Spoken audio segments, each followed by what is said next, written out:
Chapter 946. The strange thing was that after such a long time, the red color of the carapace should have gradually dimmed due to the heat dissipating. However, the spider's carapace didn't seem to be affected by the Ape King's concentrated attacks. Even after half a day had passed, it still maintained its bright red heat. Yu Qianqiu understood the reason after pondering for a while. It was probably related to the Ape King's blazing fists and the raging flames that surged out of its body.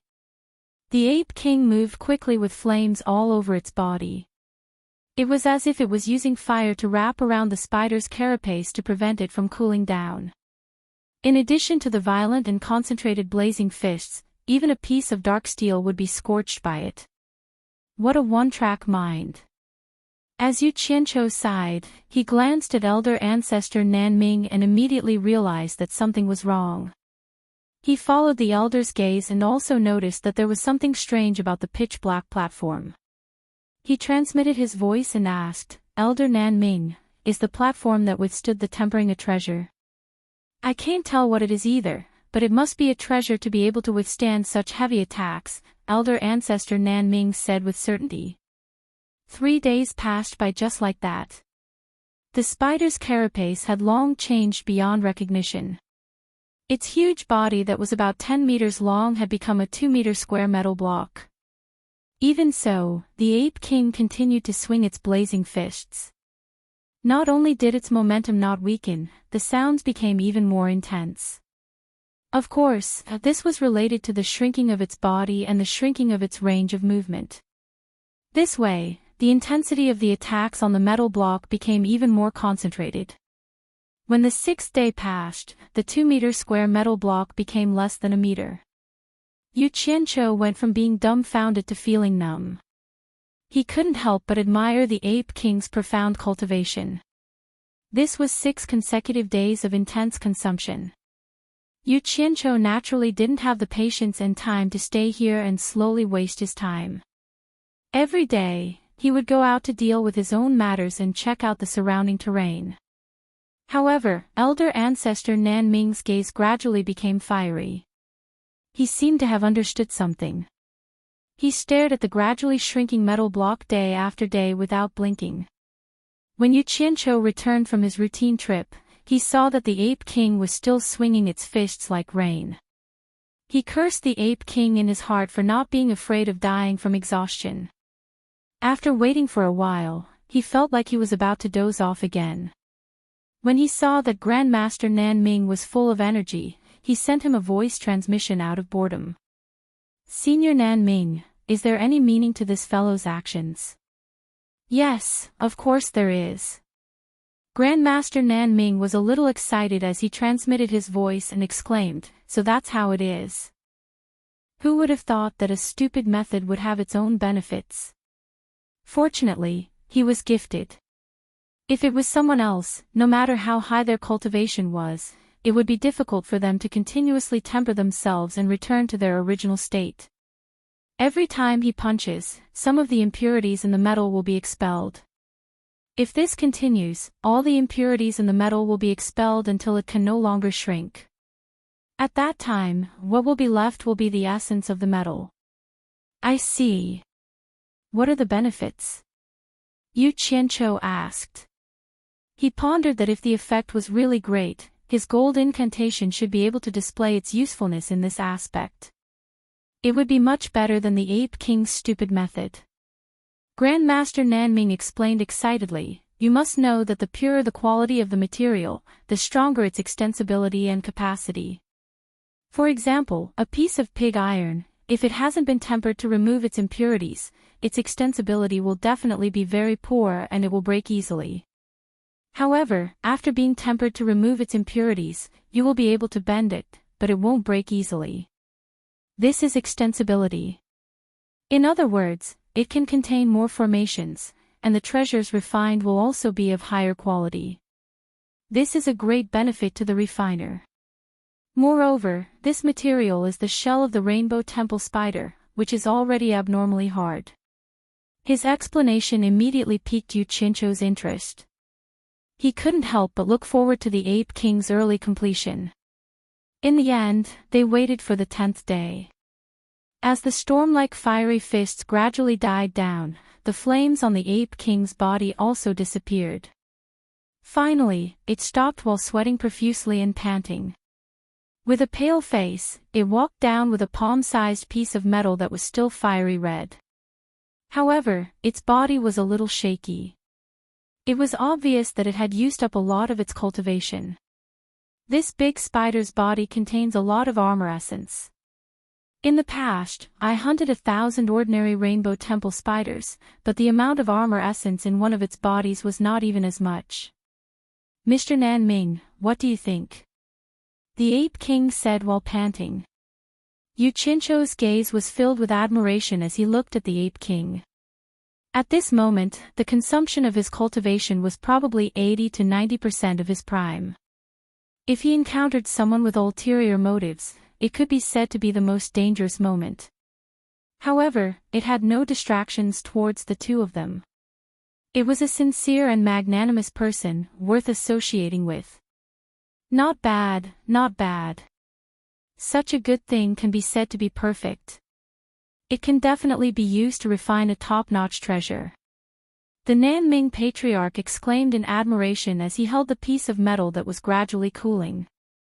However, he then said with some regret, it's a pity that there's too little. Otherwise, I would exhaust all my abilities to display my expertise in this and see what kind of good treasure I can refine. There's more here. The Ape King shouted hurriedly. Then, it eagerly took off the vest and boots on its feet and offered them with both hands. As long as Mr. is willing to teach me how to refine treasures, I am willing to give all of these to you. Ah! The Nanming patriarch was stunned. He took the items in the Ape King's hands and compared them. Only then did he realize that they were made of the same material as the piece of metal. In his excitement, he glanced at Yu Qianzhou. He seemed to be a little hesitant. Yu Qianzhou chuckled and said, Brother Ape, the art of refining treasures is Mr. Nanming's specialty. He usually won't teach it to outsiders. If you acknowledge him as your master, then it'll be a different story. As he spoke, he even gave the Ape King a look. The Ape King was stunned, but he immediately reacted. He knelt down at the Nanming patriarch and bowed. Disciple Yuan Hong pays respect to master. The Nanming patriarch's expression froze. He transmitted his voice to Yu Qianzhou, this is too childish. His cultivation base is much higher than mine. How can I be his master? You're being pedantic. There's no seniority in learning. The one who's accomplished comes first. Besides, he's not asking you to teach him cultivation. He's learning your skills and refining treasures. In this aspect, you're good enough to be his master. Yu Qianzhou transmitted his voice. Besides, there's only benefits to you if you can take in a disciple with such a high cultivation base. At the same time, it'll also be beneficial to my future arrangements. Just take it as giving me face and take him in. As for how much you should teach him, it's up to you. No one can force you to do this, right? He had his own plans. He had brought the army of Utopia to the divine ruin realm for two reasons. Firstly, he was prepared to use the ferocious beasts in the divine ruin realm to train them. Secondly, he wanted the army to use the training opportunity to collect the inner cores of the ferocious beasts so as to help Baisuzhen master the 10,000 Demon Heart Sutra as soon as possible. However, this area was the Ape King's territory. It would be beneficial for the army of Utopia to have a good relationship with the Ape King. It would be even better if they could take care of him. Just as he was pondering how he could forge a good relationship with the Ape King, the Nanming Patriarch's appearance solved the problem. The Nanming Patriarch pondered for a while before freeing one of his hands to help the kneeling Ape King up. Since that's the case, I'll take you in. Get up. Thank you, Master. The Ape King cupped his hands in excitement and stood up. He could not suppress the agitation on his face. Yu Qianzhou looked at him and shook his head with a bitter smile. He felt envious and speechless toward this kind of person who was obsessed with something simple and pure. Then, he stretched out his hand and took the Ape King's smelly boots from the Nanming Patriarch's hands. He then took out the big spider's jaws. He held one item in each hand and closed his eyes to sense them carefully. The Nanming Patriarch and the Ape King looked at him in confusion. They did not know what he was going to do. I see. I understand now. After Yu Qianqiu felt the difference in the structure of the items in his hands, he opened his eyes and threw the smelly boots in his right hand back to the Nanming Patriarch. Then, he activated the Nanming art. The dust from the spider's jaws danced in the air and gradually became smaller. Soon, a small light golden metal ball appeared in his hand. The Ape King was secretly shocked. He naturally knew how hard the jaws were. They were the hardest part of a spider's body and also the part that contained the densest amount of armor essence. However, he did not expect that they would be turned into ashes in the blink of an eye in Yu Qianqiu's hands. It was too terrifying. He did not know how high this person's cultivation was. That was not all. Yu Qianqiu took out the 8 spider legs one by one and performed the same Nanming art. In a short while, a total of 9 metal balls appeared in his hands. Yu Qianqiu held them in one palm and extended them in front of the Nanming Patriarch and the Ape King. He asked with a smile, "Master and disciple, take a look. Is this the same thing that Ape Yuan Hong refined?" The master and disciple picked up a metal ball suspiciously and examined it. After looking at it, both of them were shocked. The Ape King's face became even paler. He had used his proudest and most capable ability to refine something that he had spent many days to refine, but in the hands of this person, he could do it in just a snap of his fingers. The difference was too big. The Nanming Patriarch was flabbergasted. "How did you do it?" Yu Qianqiu did not think much of it and stuffed the 9 metal balls into the Nanming Patriarch's arms. He said with a smile, "I'll give this to you. Even though it's a little lacking, it shouldn't be a problem to refine this little guy, right? Do me a favor. When you're free, help me refine a good treasure." As he said this, he pointed at the dark platform and asked the Ape King, "Yuan Hong, what is this? Why does it feel even harder than the temple rainbow spider's armor essence?" The Nanming Patriarch looked over. This was actually a question he wanted to ask as well. The Ape King shook his head. "It is indeed harder than the temple rainbow spider's armor essence, but I don't know what it is. Its original form is a huge meteorite that flew from the heavens and landed nearby. I saw that it contained quite a lot of metal, so I broke the meteorite apart and brought it back in batches to be smelted. I used the same refining method as before and used 50,000 years on and off. In the end, it ended up like this." Chapter 947. Yu Qianqiu walked to the black platform that was 3 to 4 meters thick, 100 meters long, and 40 to 50 meters wide to take a look. He could not help but sigh inwardly. This old monkey was really persistent. He had actually spent almost 50,000 years to refine this huge metal plate. It really left him speechless. He then turned his head back and asked curiously, "Yuan Hong, since it's harder than the Rainbow Temple Spider's armor essence, why don't you use it to refine the armor you're wearing?" "I'm really ashamed." The Ape King cupped his hands at the Nanming Patriarch and explained, "It's not that I don't want to, it's because this thing is too hard. My clumsy method of forging a huge piece of metal is still passable, but it's too difficult to forge it into a well-connected armor. It's so difficult that I had no choice but to give up.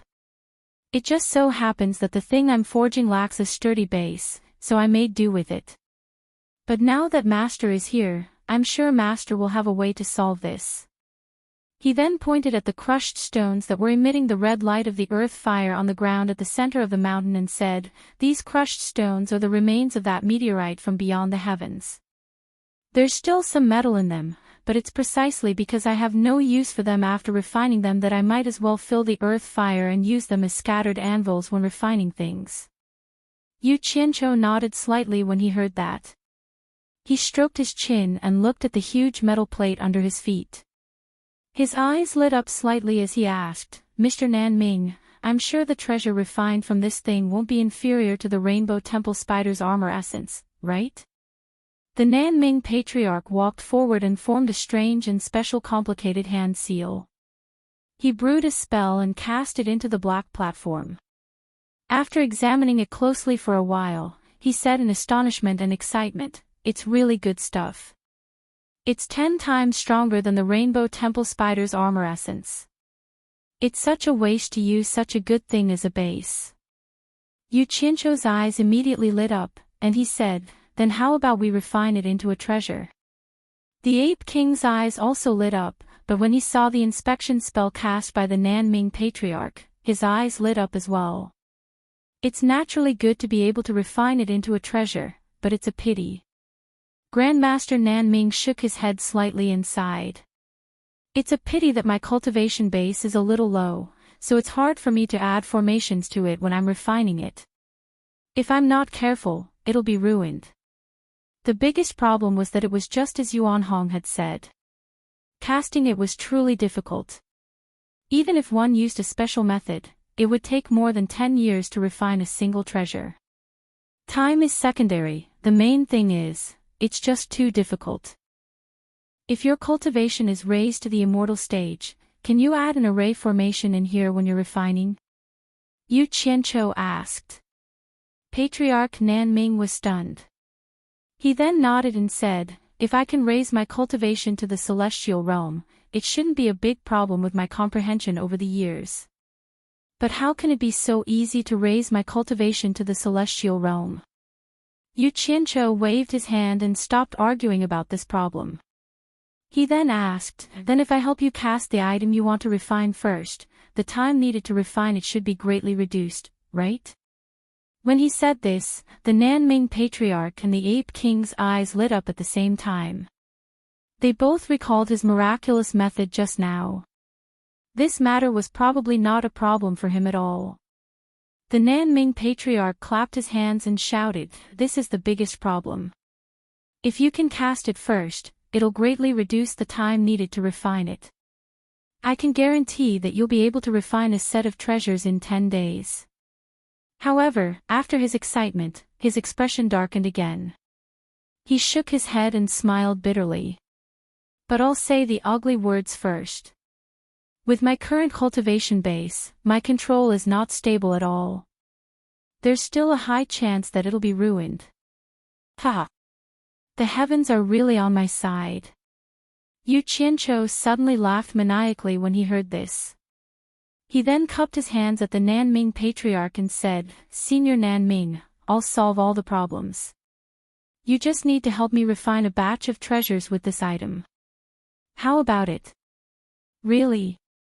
As soon as the Nanming Patriarch said this, he felt that it was a little inappropriate. He looked at the Ape King and said, Yuan Hong, this is yours. I'll have to ask for your permission first. Yu Qianqiu immediately narrowed his eyes and stared at Yuan Hong. If he dared to stop him, then don't blame him for being impolite. Disciple will listen to master's arrangements. But disciple has a request. The Ape King bowed a little nervously and said, Disciple only asks that when master refines the treasures, disciple can be allowed to learn by the side. Even if it's to be an assistant to gain experience, it's fine. After he finished speaking, he did not dare to raise his head. Although he was now the disciple of the Nanming Patriarch, he was used to ruling over this area and being the overlord. It could be said that bad habits were hard to change. Otherwise, why would a disciple raise conditions to their master? But this was already a very big change. It would probably take some time to settle everything in one go. At the very least, he had to wait until the Nanming Patriarch revealed his methods of refining treasures and convinced him wholeheartedly. Otherwise, it was very possible that he would kill the Nanming Patriarch, his master, in a fit of unhappiness. After all, the ethics within the ruins of God could not be compared to the outside world. It was inevitable that the dignified ape king would have some wild nature and temper. Of course, the main reason why he was nervous when he said this was because Yu Qianqiu was by his side. The key was that the methods that Yu Qianqiu had revealed were too intimidating, so he could not help but be afraid. As expected, when Yu Qianqiu heard this, he snorted coldly and said, "Yuan Hong, I've given you some face, but you still want to take advantage of me. Do you believe that I'll teach you a lesson right now? I'm warning you, if anything happens to Mr. Nanming here, I'll immediately make sure that not a single living thing can be found in this flaming mountain, starting from you." The ape king was speechless. When this guy had just arrived, he was still acting like he was close with his brother. Why did he suddenly turn hostile now? He could not help but look at the Nanming patriarch with a pleading look. The Nanming patriarch immediately waved his hand at Yu Qianqiu, indicating that he should stop talking. He said to the ape king, "Since you've acknowledged me as your master, I'll naturally teach you what I should teach you. However, I don't want to hear about this bargaining a second time. Otherwise, our relationship as master and disciple will end here. I'll forget about it this time. I'm refining treasures here, so naturally, I need someone to help me. You can start learning from me." "Thank you, master." The ape king bowed excitedly. Yu Qianqiu immediately walked over and patted his shoulder. He said with a smile, "That's right. As a disciple, you should act like a disciple.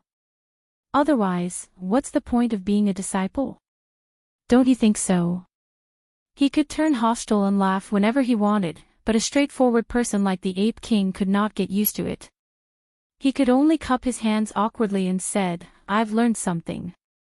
Actually, as long as he did not do anything out of line, Yu Qianqiu did not plan to do anything to him.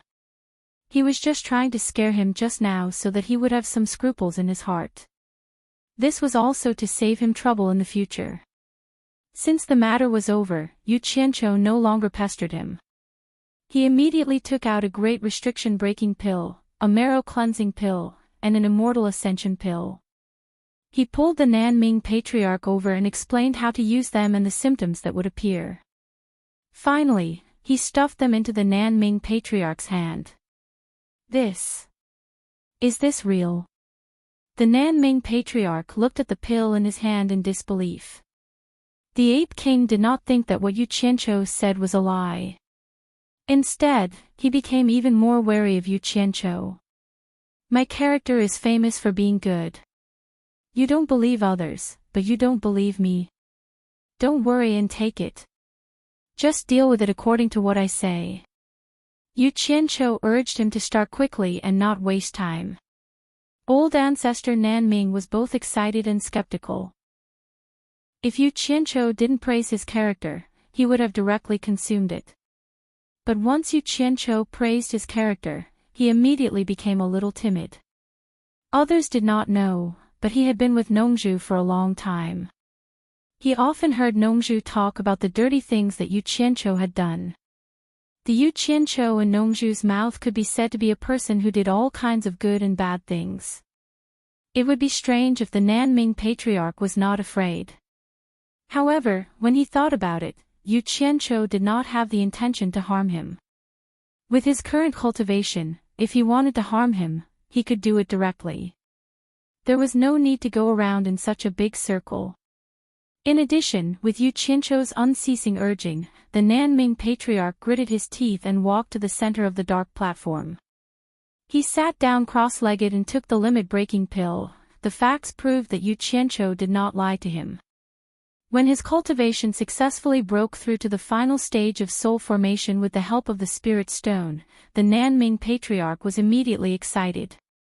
He did not expect that he would break through the shackles that he had not broken through for so many years in one go. Of course, he had just taken a limit-breaking pill, so the toxins in his body were not heavy. Thus, he did not suffer much. Otherwise, he was afraid that he would really doubt Yu Qianqiu's intentions. The ape king saw with his own eyes that his master's cultivation broke through just like that. The shock in his heart could be imagined. The Nanming patriarch had no more scruples now. Without the urging of Yu Qianqiu, he quickly swallowed the marrow-cleansing pill. After tossing and turning his body black, the immortal ascension pill was stuffed into his mouth like candy. However, he suffered a little this time. However, Yu Qianqiu had already told him in advance, and he was already mentally prepared. He gritted his teeth and finally endured it.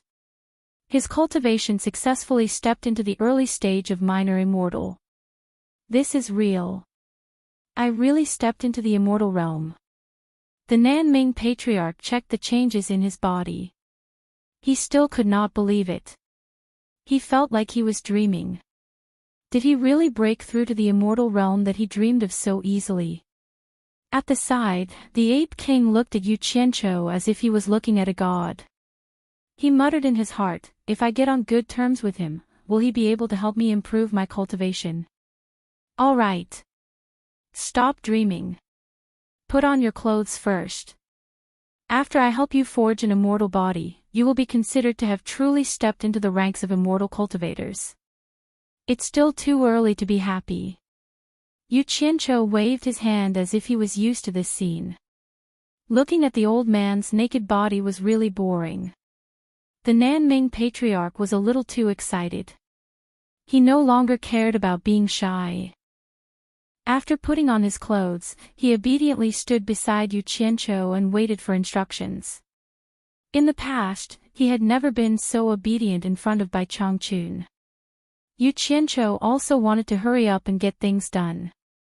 He had too many things on hand and had no time to waste. Thus, he led the Nanming patriarch outside and the two of them flew to the peak of Flaming Mountain. How could the ape king let go of such an opportunity to broaden his horizons? He braced himself and followed them. After Yu Qianqiu told the Nanming patriarch some things to take note of, he glanced at the ape king who was standing nearby and watching weakly.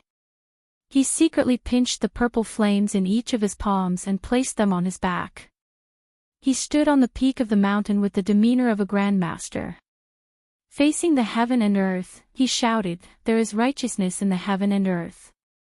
Wind, fire, thunder, and lightning, listen to my command. Chapter 948. Why did these words sound so familiar? In fact, it was half-baked. Upon hearing this, Ancestor Nanming, who was sitting cross-legged on the ground, pondered for a moment and immediately became spirited. Especially the opening line, heaven and earth have righteousness. Wasn't this the mantra of Bai Changchun's starting gesture? As expected of Bai Changchun's disciple, it was Bai Changchun's personal great technique. Now he could rest assured. Ancestor Nanming's nervous heart calmed down. He had misgivings about Yu Qianqiu's character, but he still had confidence in the ability that Bai Changchun had taught him. That old fellow who had fought against heaven and earth and presided over the demon domain for 1,000 years was not just any ordinary person. He could be said to be a peerless genius. Now that things had come to this, he was the first to comfort himself. Little did he know that the skill that Yu Qianqiu was using now had nothing to do with his master, Bai Changchun. He just wanted to take the opportunity to intimidate the ape king, which could be considered as giving his hero army an extra layer of protection in the divine ruin realm. However, this guy wanted to make himself more majestic and wondered if he should say something to increase his momentum. After thinking about it, he still felt that the old man's style was the most domineering. Every word and action was sparkling. Thus, he conveniently adapted and borrowed it, but in terms of momentum, he was still a little inferior to his master. One was putting on an act, while the other was communicating with the mantra of heaven and earth. At least in terms of tone, he lacked that kind of confidence that was deep in his bones. Putting on an act was just putting on an act. In fact, how could the little tricks of demons and monsters be compared to the majesty of true righteousness? There was no comparison at all. However, coupled with his follow-up methods, it was enough to scare people. Heaven and earth have righteousness, wind, fire, thunder, and lightning listen to my command, wind rises and clouds surge. The Ape King's brain turned to reflect on the meaning of this sentence. He thought to himself, what a big tone. Isn't he afraid of losing his tongue? Using thunder and lightning to cast a body. Let's see how you can create thunder and lightning in a clear sky. Just as he turned his head to look at the clear sky, a gust of wind suddenly blew over. The black smoke coming out of the cave in the middle of the mountain was immediately blown into a blur. His fiery red long hair was also blown around by the strong wind, causing it to dance wildly in the wind. It's really windy. The Ape King was slightly startled. Suddenly, he saw that the clear sky was gradually turning gray and hazy. He did not know if it was because of the billowing black smoke that was being blown away behind him. However, the gradually darkening sky told him the answer. Rolling dark clouds gradually gathered in the sky. When the dark clouds shrouded the entire sky, the world became dark and oppressive. Rumble.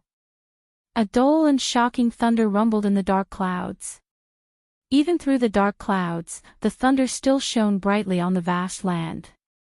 Although Ancestor Nanming and the Ape King had vaguely guessed what was going to happen next, they were still shocked when they saw the wind, clouds, and rolling thunder appear out of nowhere.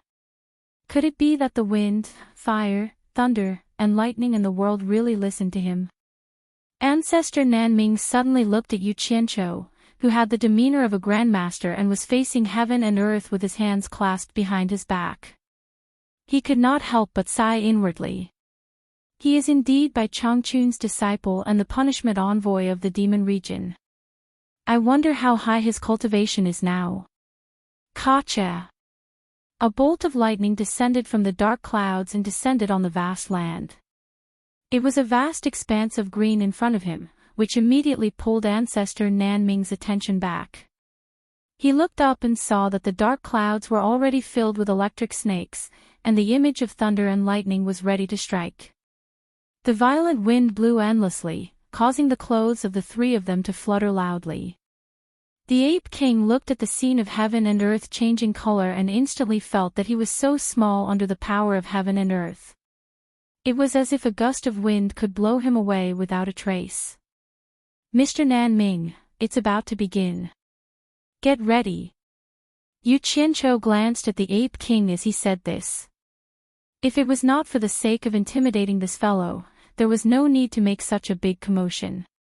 In fact, he was now very familiar with the control of thunder and lightning. He did not need to make a big scene to help Ancestor Nanming cast his body. All right. All right. Ancestor Nanming's voice was a little shaky. How could he know that Yu Qianqiu made such a big scene just to watch? The thunderbolt was aimed at him. It was too frightening. He was trembling with fear as he guessed whether he could withstand it or not. Brat, you better not fail. There was no time for him to think too much. Rumble. A bolt of lightning had already drilled out of the dark clouds and instantly struck his body. Sizzle, sizzle. Rings of electricity flowed up and down his body, which was sitting cross-legged. Ancestor Nanming's mind was blank at first. When he recovered, he realized that Yu Qianqiu had perfect control of the power of thunder and lightning. He immediately heaved a sigh of relief and began to improve his body according to Yu Qianqiu's instructions. He could really control thunder and lightning. The Ape King stared at the bolt of lightning that connected heaven and earth in bewilderment. It hung between heaven and earth and kept sizzling and twisting, not disappearing. This scene made his mind go blank as well, as if the lightning had struck him. When he slowly came back to his senses, he felt that the unparalleled power of heaven and earth could actually be controlled by someone. He looked at Yu Qianqiu with eyes full of reverence.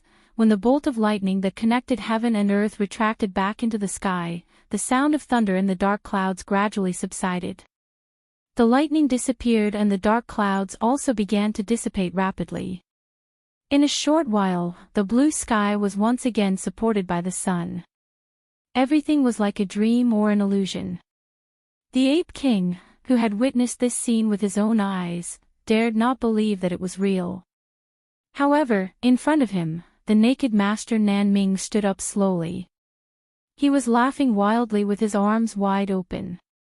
This had already explained everything. Otherwise, not many old fellows would be so excited to the point of being so shameless and frank. He had forgotten himself. "I say, old fellow, don't you think you should put on your clothes?" It was truly unsightly. Yu Qianqiu tilted his head to look at the horizon and sneered, "You dare to compete with heaven and earth, whose bird is bigger? You're the only one in the 3 realms. Aren't you afraid of heaven's wrath?" Ah! Nan Ming Ancestor's neck tightened as if someone was choking him. He hurriedly took out his clothes and put them on. The awkwardness was just a fleeting moment for him. Compared to his cultivation reaching the immortal realm and successfully forging an immortal body, everything else was just fleeting clouds. Now, he could live forever. That. "Yu Qianqiu, everything is ready now. What treasure do you want to refine? We can start working now." Nan Ming Ancestor moved to Yu Qianqiu's side and smiled awkwardly. In his entire life, it was people who begged him to refine treasures. This was the first time he took the initiative to ask for permission. Even Bai Changchun did not enjoy such treatment when he was in his hands. However, who asked him to receive such a great benefit from others? It would be inexcusable if he did not express his gratitude. Under their gazes, Yu Qianqiu muttered to himself for a moment before saying, "Go and make your preparations. I'll decide what I want to refine when I return." With the combination of strength and gentleness, he had already subdued both master and disciple. Since he had put in so much effort, it was only natural that he would receive something in return. His tone of voice already carried a hint of ordering his subordinates around. With these words, he transformed into a stream of light and swiftly flew into the distance. In the valley within the misty sea of fog, after Zhang Ping sent his men to investigate the surrounding terrain, he quickly arranged for the army to construct appropriate fortifications on the spot. Bunkers and hidden sentry posts radiated out from the valley in all directions. Inside the valley, Yu Qianqiu and Zhang Ping, the master and disciple duo, gathered a few others together. They kept using the soil to conduct some sort of experiment. After they were done, Zhang Ping quickly led them away. After Yu Qianqiu made a few rounds around the enormous underground works in the valley, Zhang Pingfang returned with a few jade archives and handed them to him. Yu Qianqiu then left after leaving some instructions to Zhang Pingfang. Zhang Pingfang had no idea what he was up to. With the jade archives in hand, Yu Qianqiu excitedly rushed back to Mount Great Flaming. When he barged into the cave and saw the master and disciple from Nanming, he waved the jade archives in his hand and said, "Let's get to work. Let's get to work." He put away the jade archives and leaped onto the huge, pitch-black platform. Grandmaster Nanming flashed to his side and asked curiously, "What kind of treasure are you planning to refine?" Yu Qianqiu sized up the size of the huge, pitch-black platform, then asked, "I want to refine a batch of armor. What do you think? Using the extraterrestrial metal to refine armor?" Grandmaster Nanming was stunned. "Isn't that too much of a waste? Normal armor won't do. With you around, can't you refine them all into treasures?" As Yu Qianqiu spoke, he was suddenly stunned. He looked at Grandmaster Nanming and smiled. "Extraterrestrial metal. Looks like you've already come up with a name for this item. It's a good name. Let's call the refined armor the extraterrestrial metal armor." Ah! Grandmaster Nanming was speechless. What was he talking about? "Nanming, I've already thought of the appearance of the extraterrestrial metal armor. What do you think?" Yu Qianqiu said to himself as he took a few steps back. He slowly opened his arms, and the pupils of Grandmaster Nanming and Ape King suddenly shrank. They saw that the huge, pitch-black platform suddenly seemed to come alive. Like a group of black ants, they climbed up from under Yu Qianzhou's feet and quickly covered Yu Qianzhou's entire body. A Yu Qianzhou wearing armor with only a pair of eyes revealed stood in front of the master and disciple. That wasn't the end of it. The armor continued to change its outer shape. Small and sharp spikes that were about 1 centimeter long covered the surface of the armor. Especially on the shoulders, there were 3 1-inch spikes in a triangular shape. There were also 1-inch spikes on the elbows and the backs of the palms, knees, and soles of the feet. There was even a long sword on his back. The entire armor looked abnormally ferocious and evil. Dang! Dang! Dang! Yu Qianzhou walked a few steps in the armor. He scolded in a low, muffled voice through the dozens of small holes on his mouth that almost covered his entire face. Damn it, the extraterrestrial metal is indeed a little too heavy. I can't kill others like this, and I'm so clumsy that I can only wait for others to kill me. Then, he turned his head and looked at Grandmaster Nan Ming. Nan Ming, what do you think is the most suitable thickness? Grandmaster Nan Ming didn't know whether to laugh or cry as he walked in front of him. He looked at the thickness of the armor around his eyes and found that it was at least 1 centimeter thick. He said weakly, "It's too thick. In addition to the spikes all over your body, it would be strange if it wasn't heavy. Let's reduce it by 90%. Chapter 949. 90% thinner. Yu Qianzhou was like a cat whose tail had been stepped on. He shrieked, "Then isn't it only 1 millimeter thick? It's too thin, too thin. No, it can't block anything. Can that still be considered armor? If it wasn't for the weight, I'd think it's too thin for 1 centimeter. 1 millimeter isn't thin." Nan Ming Patriarch tried his best to explain, "Don't forget what this is. This is the metal essence from beyond the heavens. With just this 1 millimeter thickness, even if you let Yuan Hong use all of his strength, he wouldn't be able to break through it. If it wasn't for the fact that we have to add a formation to it and that we need a certain thickness when refining it again, I think it'd be better to make it thinner.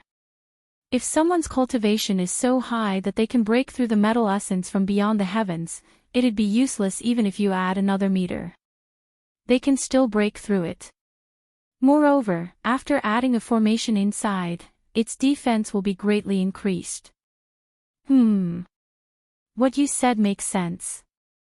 As he spoke, the armor on his body retreated like the tide, merging back into the large black platform beneath his feet. Yu Qianzhou waved the remaining thin piece in his hand and said, "Wait for me, I'll be back soon." He rushed out of the belly of the mountain. He had to find someone to test whether this 1 millimeter thickness was solid or not. The master and disciple looked at each other, not knowing what he was going to do.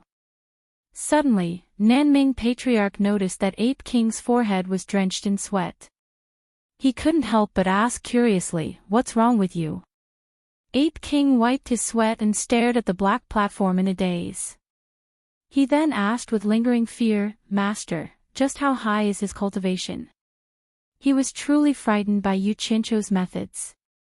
He had used 50,000 years to accumulate the metal essence from beyond the heavens in the belly of the mountain. Now that he saw Yu Qianzhou using it as if it was a toy, it was no different from having a nightmare. "You're asking me?" Nan Ming Patriarch shook his head and smiled bitterly. "Who should I ask? I don't know what level his cultivation has reached, but in short, he can't be predicted with common sense. He's a monster." On the 22nd floor of the World Chamber of Commerce, a door opened and Yu Qianzhou rushed out. He flew to the side of Wei Chuanqiu, who was sitting cross-legged at the door. He first glanced inside the door, then casually set up a soundproof barrier.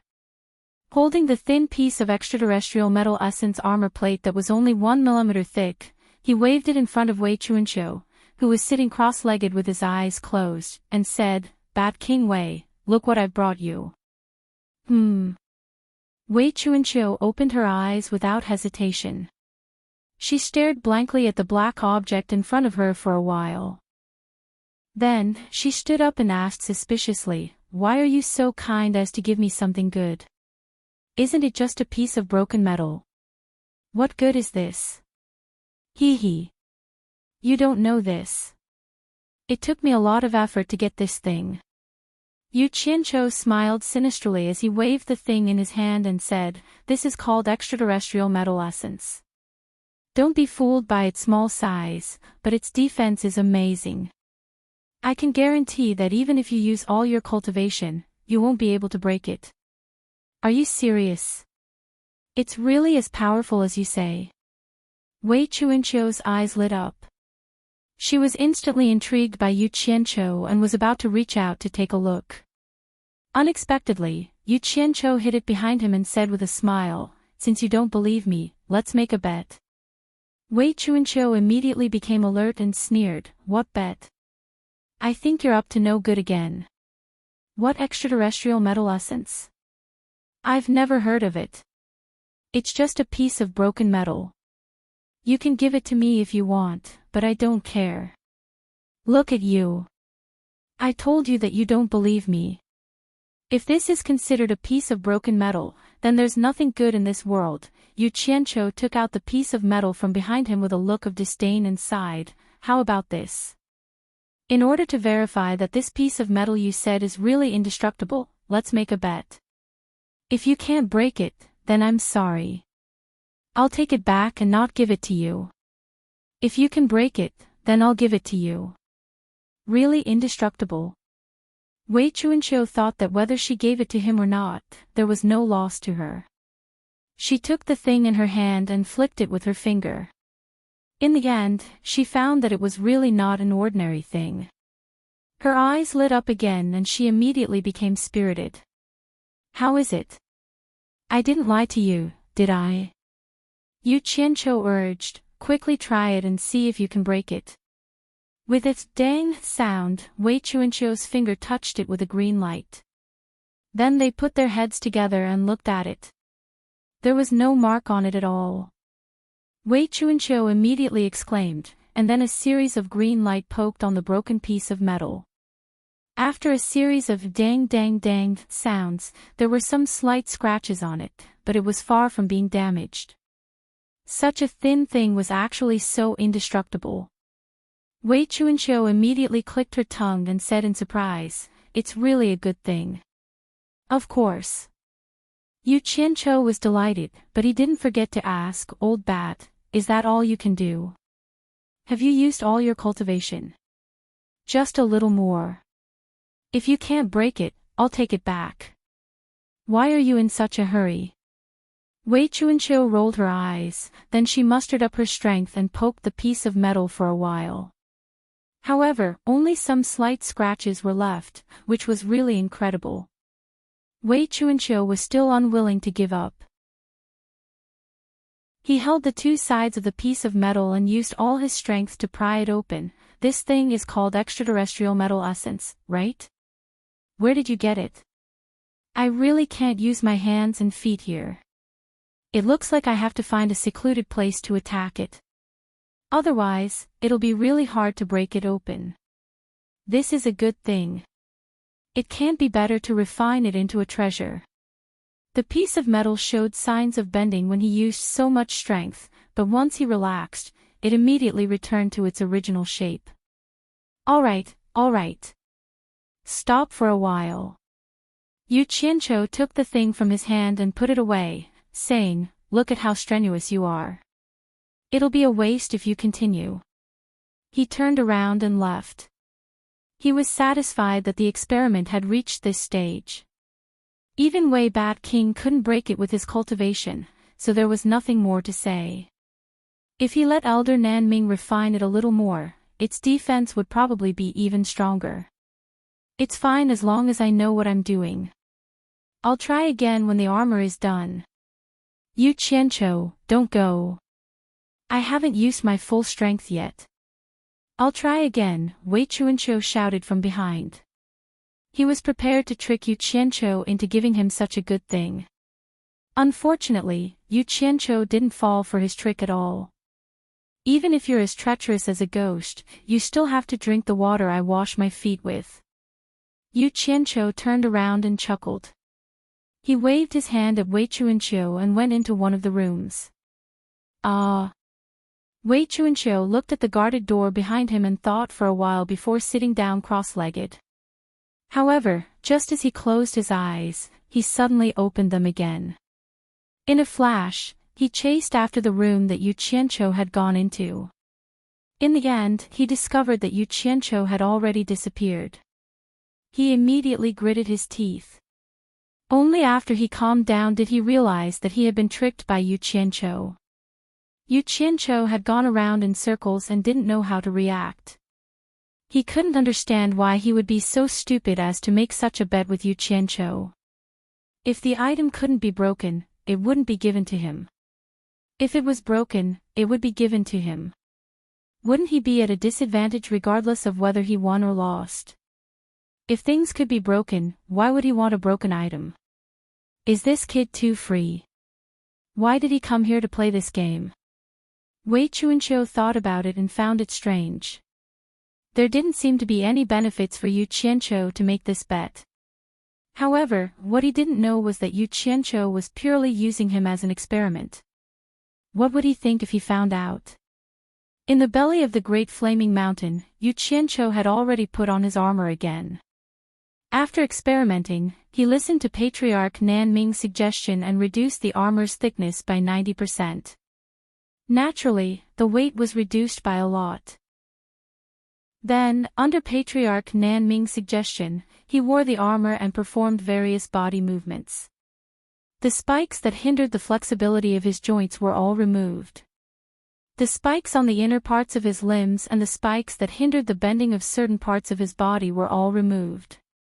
As a result, the weight was greatly reduced. Finally, he made adjustments to the armor to make it more comfortable and human-like, so that it could be quickly put on and taken off at any time. After the weight was reduced, Yu Qianqiu pulled out the long sword on his back. He swung the sword around and flew a few rounds in the belly of the mountain before landing in front of Patriarch Nan Ming. He smiled and said, "Please help me refine this sword as well. Not only will this set of equipment have an indestructible defense, it will also have an unstoppable attack power. Please." As he said this, he sheathed the long sword on his back and took off the armor on his body.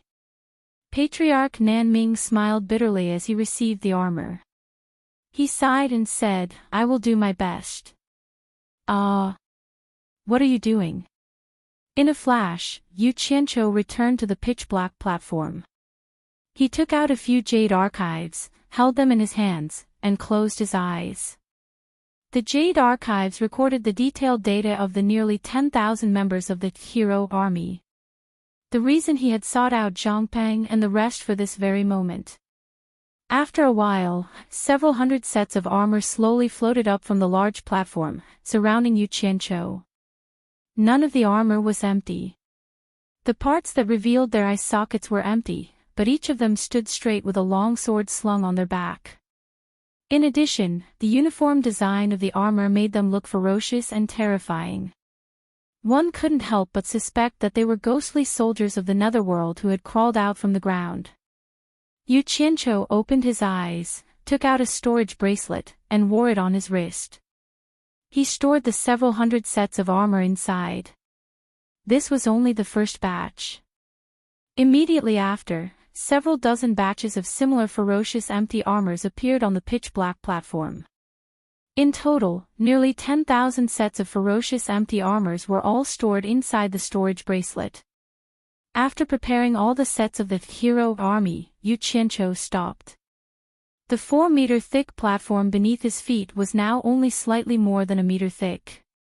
At this moment, Yu Qianqiu took off the storage bracelet in his hand and took out an empty storage bracelet.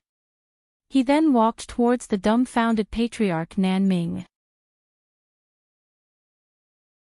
Zhang Xian took the storage bracelet from the other party's hand and wore it on his left and right wrists.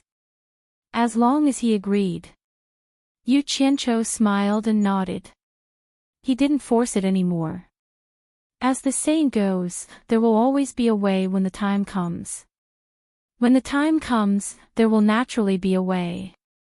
After a long conversation between the two of them, Yu Qianqiu arranged everything that needed to be arranged in the ruins of God and left without any worries for the time being. In the following journey, he went back and forth between the human world and utopia to deal with the matter of gathering people to refine pills. Now that he had the final say in the entire human world, there was almost no resistance when it came to matters in the human world. After returning to the World Chamber of Commerce, he was immediately questioned by Wei Chuanqiu. However, Yu Qianqiu had a way to get away. He only said that he had an appointment to discuss the matter regarding the demon core. Although Wei Chuanqiu was clamoring, she had no temper and could only let him leave.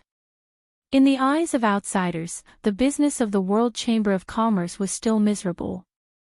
Yu Qianqiu walked around the deserted hall downstairs a few times and found that there was not a single customer. He didn't think much of it, but when Jing Yuankong heard that he was here, he quickly found him in the hall and said bluntly, "It's fine if the business is a little lacking, but it's not good if the business is broken. No matter what, we have to keep it going. Otherwise, it'll be too weird if we don't do anything in the psychedelic immortal city." Yu Qianqiu thought that it made sense. He casually placed some immortal herbs for Jing Yuankong to arrange, looked around and asked, "Where did Yunantian go?" He should still be wandering around the psychedelic immortal city gathering information. He should be back a little later. Jing Yuankong looked outside the door and asked, "Should I call him over?" "No need, go do what you need to do." Yu Qianqiu waved his hand and walked straight out of the World Chamber of Commerce. Jing Yuankong smiled bitterly. He couldn't think of anything to be busy about. The Wangu Tong branch was bustling with people. Compared to the World Chamber of Commerce, the difference was like heaven and earth. After hearing that Yu Qianqiu had arrived, Wang Yi personally came out to welcome him. The two of them sat down in the back hall. "I don't see Miss Wanling. Could she have returned to Myriad Saint's palace?" Yu Qianqiu looked around and asked casually. He. She went to watch the ranking conference." Wang Yi smiled and said, "Did Sect Master you come here specially to find her? I can think of a way to contact her and get her to come back as soon as possible." Yu Qianqiu was stunned. Even though his World Chamber of Commerce didn't go to the ranking conference, he wanted to go and broaden his horizons. Unfortunately, Heartless Palace kept a close eye on him. It really wasn't convenient for him to run around. Regretfully, he shook his head and said, "That's not necessary. I'm here to ask how the purchase of beast cores is going." Wei Chuanqiu couldn't keep fooling around. Since he came up with this excuse, he had to bring something back to report. That was why he came here. "I've already purchased more than 500 and was about to send it to World Chamber of Commerce. I didn't expect Sect Master you to grace us with your presence." Wang Yi took out a storage bag and handed it to Yu Qianqiu. Yu Qianqiu injected his divine sense into it and put it away. He was about to leave when Wang Yi, who had been observing him, interrupted first and said, "I wonder what gift Sect Master you has prepared for Immortal Emperor." "Gift?" Yu Qianqiu was stunned and asked suspiciously, "Why would you give a gift out of the blue? Doesn't Sect Master you know?"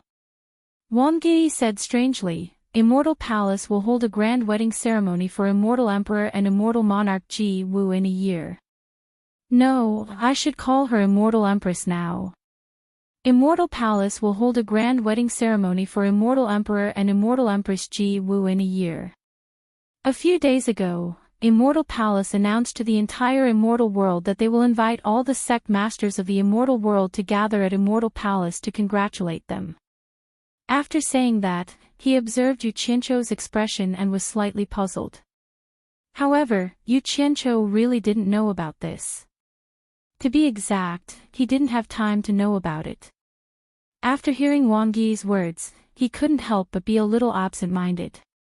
He didn't know if Immortal Crocodile Monarch had leaked the matter of him touching Ji Wu's butt.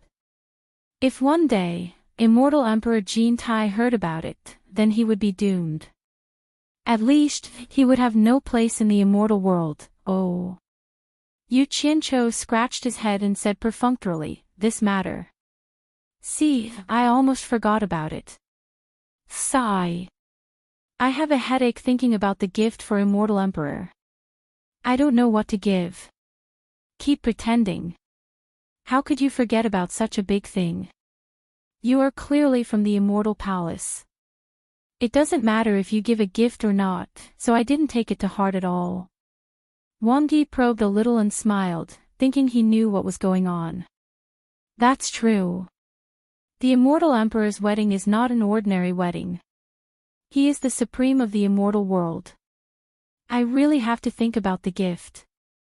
Just as the two were talking about the wedding of the Immortal Emperor and Ji Wu, one of the parties involved was helpless.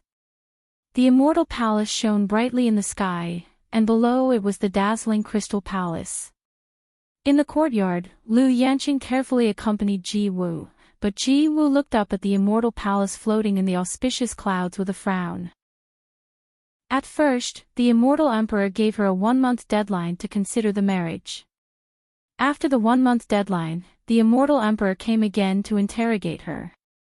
Ji Wu naturally found an excuse to refuse. However, as Yi Shuijun expected, the Immortal Emperor really lost his patience and took a hard approach. But to Yi Shuijun's surprise, the Immortal Emperor captured him on the spot and used him to threaten Ji Wu.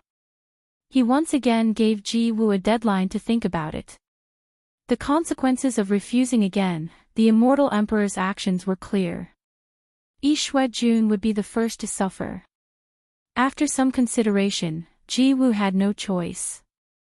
She also knew that she could not escape the Immortal Emperor's control. Most importantly, why should Yi Shuijun be implicated? She had no choice but to agree to the Immortal Emperor.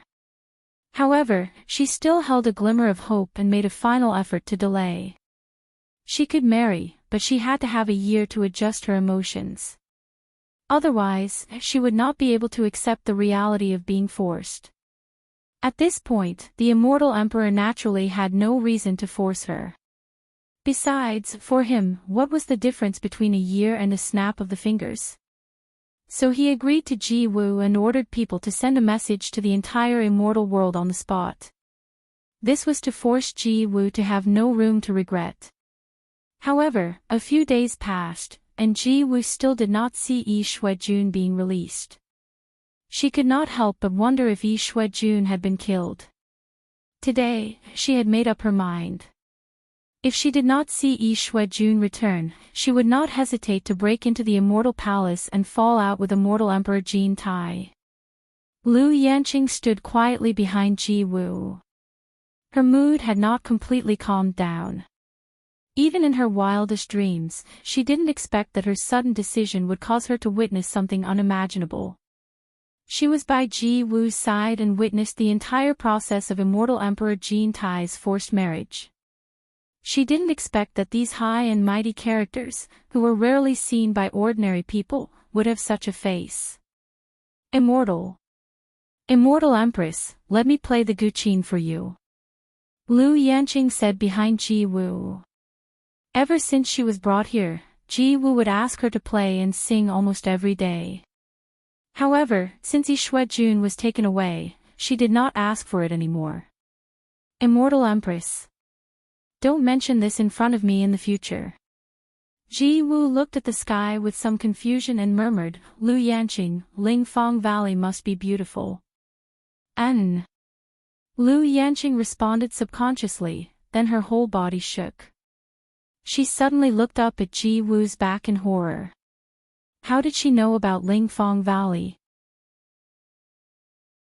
Chapter 951. In an instant, countless thoughts flashed through Liu Yanqing's mind. Although her way of doing things was different from others, it did not mean that she was not smart.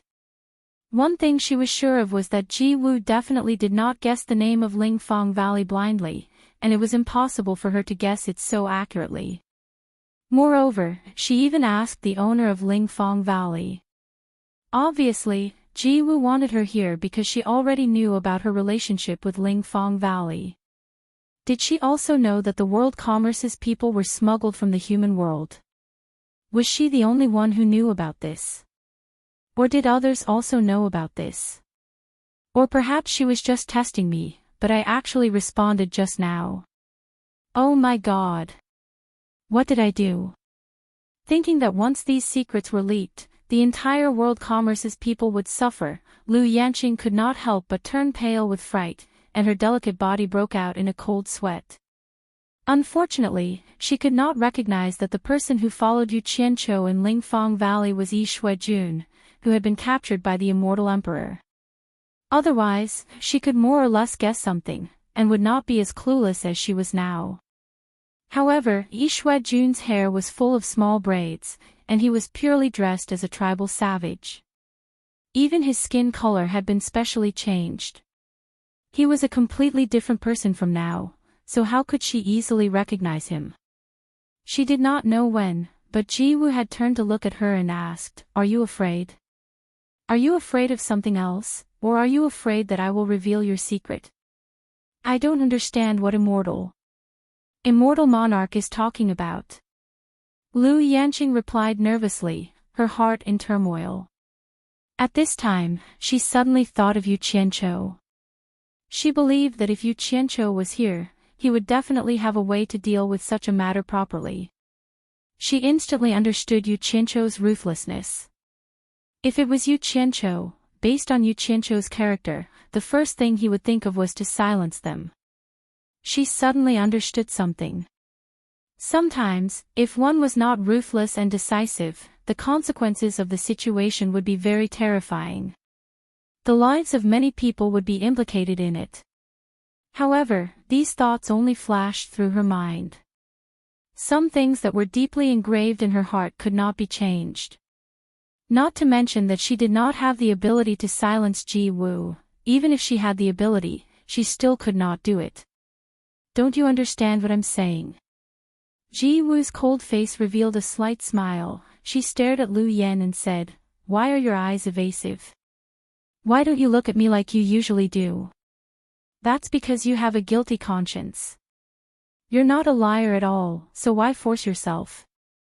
Lu Yanqing was indeed a person who did not know how to lie, but that was only because of the environment she had grown up in. Now that she thought of the serious consequences she would face, she had no choice but to bite the bullet. She lowered her head slightly and tried her best to keep her voice calm. "I really don't understand what the immortal monarch is saying." "Do you really not understand?" Ji Wu walked over to Lu Yanqing, who had her head down. She stretched out one of her hands that were wrapped around her lower abdomen, and lifted Lu Yanqing's chin with her slender fingers. Looking at Lu Yanqing's beautiful face, she sighed, "Such a delicate beauty, and a kind nature. For a woman like you to be able to put down her pride and confess her love to others, how much courage must she have mustered? I just don't understand what's so bad about you, that Yu Qianqiu could actually harden his heart to reject you. If it was any other man, I'm afraid it would be exactly what they wanted." As soon as these words came out, Lu Yanqing felt as if she had been struck by lightning. Her entire body trembled as she looked at the cold and beautiful face in front of her. The other party's clear and wise eyes seemed to be able to directly see through her heart, causing all the secrets in her heart to be exposed. She even knew about this. "I really don't understand what the immortal monarch is saying." Lu Yanqing's entire body trembled as she took a step back, breaking away from the hand that was holding her chin. At this point, she really didn't know what to do, so she could only bite the bullet and not admit it. However, the other party's temperament of being in a high position for countless years really made her feel a little uncomfortable. The world of mortals is laughable, infatuation is the most boring, supercilious is also good. Ji Wu suddenly opened her lips and softly sang a sentence, like a pearl falling on a jade plate, the sound of spring water gurgling, the clear and exquisite voice moving. Then she looked at Lu Yanqing and said with a smile, "This is what you played for me to listen to. Aren't you very open-minded, and also saying that infatuation is the most boring?" Why do you still have to keep the secret for Yu Qianqiu? Or rather, this song was originally sung by that fickle Yu Qianqiu. Lu Yanqing did not hide this point. Under Ji Wu's constant pressure, she finally bit her lips and said, "The songs I played and sang all came from Yu Qianqiu, but it has nothing to do with anything else that the immortal monarch said." A sweet smile appeared on Ji Wu's face, as if she was happy to confirm the answer she wanted to know. She shook her head and said with a smile, "Lu Yanqing, didn't Yu Qianqiu tell you about me?" She was quite confident in her appearance, otherwise, she would not have been able to enter the eyes of the immortal emperor. Presumably, after Yu Qianqiu saw her, he would not be able to forget her, and would unintentionally mention her on some occasions. However, she had overestimated herself and underestimated Yu Qianqiu. Yu Qianqiu was indeed not a good person. When he saw that she was beautiful, he had dirty thoughts, but it was only once. In fact, he did not care about her at all. If he had to say that he cared about her, it would not be because of the relationship between a man and a woman. It was purely because he was afraid that she and her future husband would deal with him. Lu Yanqing was startled, her eyes flashed for a moment, and then she said suspiciously, "Immortal monarch means that you know Yu Qianqiu? How do you know him? I really have never heard him mention you. Never heard him mention me." Ji Wu suddenly smiled a little forced. All women with some beauty, whether they were good or bad, had a common problem. They always thought that they were very attractive to men. They always thought that men would not forget about them and would revolve around them. And the man who ignored her would make her feel uncomfortable. However, Yu Qianqiu was very realistic. No matter how beautiful a woman was, he could not bite her. He was too lazy to think about it. "What does it have to do with me?" Lu Yanqing shook her head blankly. Indeed, she had not heard Yu Qianqiu mention her. Ji Wu saw that she did not seem to be lying, and her face returned to calmness. She smiled faintly. "You should have heard that I was trapped in the heaven and earth Qinquan formation in the human world. In fact, I knew Yu Qianqiu in the human world. If it was not for his help, Brother Crocodile and I would not have been able to return to the immortal world smoothly. So, I already know your origins, why do you have to hide it? I am just curious, how did you come to the immortal world? People always have to experience more things to mature." Lu Yanqing learned to be obedient this time. It was a big deal. She did not dare to admit it easily. She was a little worried that the other party was lying to her, so she bit her lip and did not answer for a long time. "Brother Crocodile once followed Yu Qianqiu to your Lingfang Valley and witnessed the process of you courting Yu Qianqiu. Don't you remember Brother Crocodile at all?" Ji Wu reminded with a smile. "Was he there that time?" Lu Yanqing could not help but recall the unbearable past. Among the people present at that time, there was only one person she did not know. That person's attire was very strange. As the outline of the two roughly matched, Lu Yanqing was slightly surprised. She immediately remembered that Yu Qianqiu also had that strange appearance. Obviously, both of them had changed their appearance. In this way, she vaguely remembered that the person at that time was indeed a bit like the current Yi Shuojuan. "Do you remember?" Ji Wu shook her head and smiled. "In fact, you don't have to worry at all. Only Brother Crocodile and I know about your matter. We didn't think of telling anyone. I didn't want to tell you about this at first." Everyone pretended not to know anything, but Ji Wu looked up at the immortal palace in the sky and said, "Brother Crocodile has not been released until now. I'm afraid he is in trouble. Since Jin Tai went back on his words and thought that I am a pushover, I will go to the immortal palace to find him and punish him. At worst, I will kill him and let him know that I, Ji Wu, am not a pushover. Unfortunately." He looked back at Lu Yanqing and said apologetically, "If I knew this would happen, I shouldn't have asked you to come here. Now I have harmed you. But I must do it. Brother Crocodile has done me a great favor. I will fight for Brother Crocodile even if I have to die. When I make my move in the Immortal Palace, you immediately return to Wuxiong. Maybe there is a chance of survival. Although it is slim, it is better than no hope at all. Lu Yanqing, I am really sorry. After Lu Yanqing understood the whole story, she did not have the fear before death. Instead, she seemed to be unusually calm, not as frightened as before. She smiled faintly and said, I have been implicating others all my life. As long as I can no longer implicate others, so what if I die? As she smiled, 2 crystal tears fell from the corner of her eyes, leaving 2 wet marks on her cheeks. Her eyes were confused, and no one knew what she was thinking of. Silly woman, are you thinking of him again? Ji Wu pulled up the white palace veil and raised her hand to touch her face. She helped her wipe away the tears, thinking that she was thinking of Yu Qianqiu before she died. Then she smiled and comforted, it is good for a woman to have a man that she can miss. Speaking of which, I promised to marry Jean Tai this time. I wanted to let Jean Tai force Yu Qianqiu to come on the day of the wedding. Lu Yanqing asked with tears in her eyes, why? I heard that he is talented, and the songs he makes are very good. Ji Wu threw away her cold and noble temperament and giggled, since I have wronged myself, can't I find someone to vent my anger on? I have to ask him to compose a song for me as a gift for my wedding.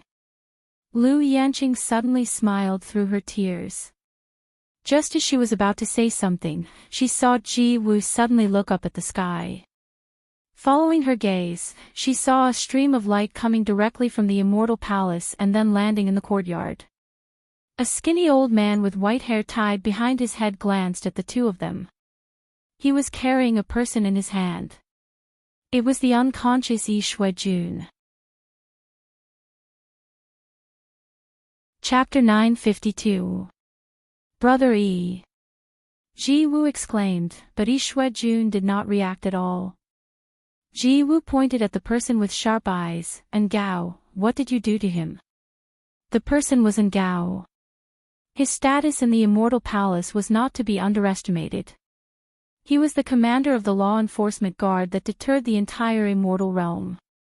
The Immortal Palace Law Enforcement Guard was the #1 thug in the Immortal Realm. His cultivation had reached the middle stage Immortal Emperor. He never appeared in the outside world easily. Once he suddenly appeared in a sect, the sect would be frightened.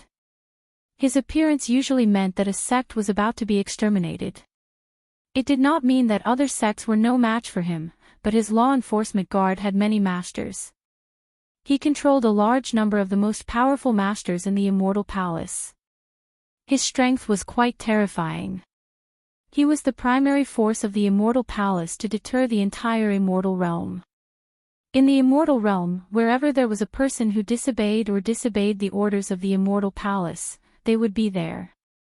And Gao was in charge of the law enforcement guard. Naturally, he was one of the most trusted people of Immortal Emperor Jean Tai.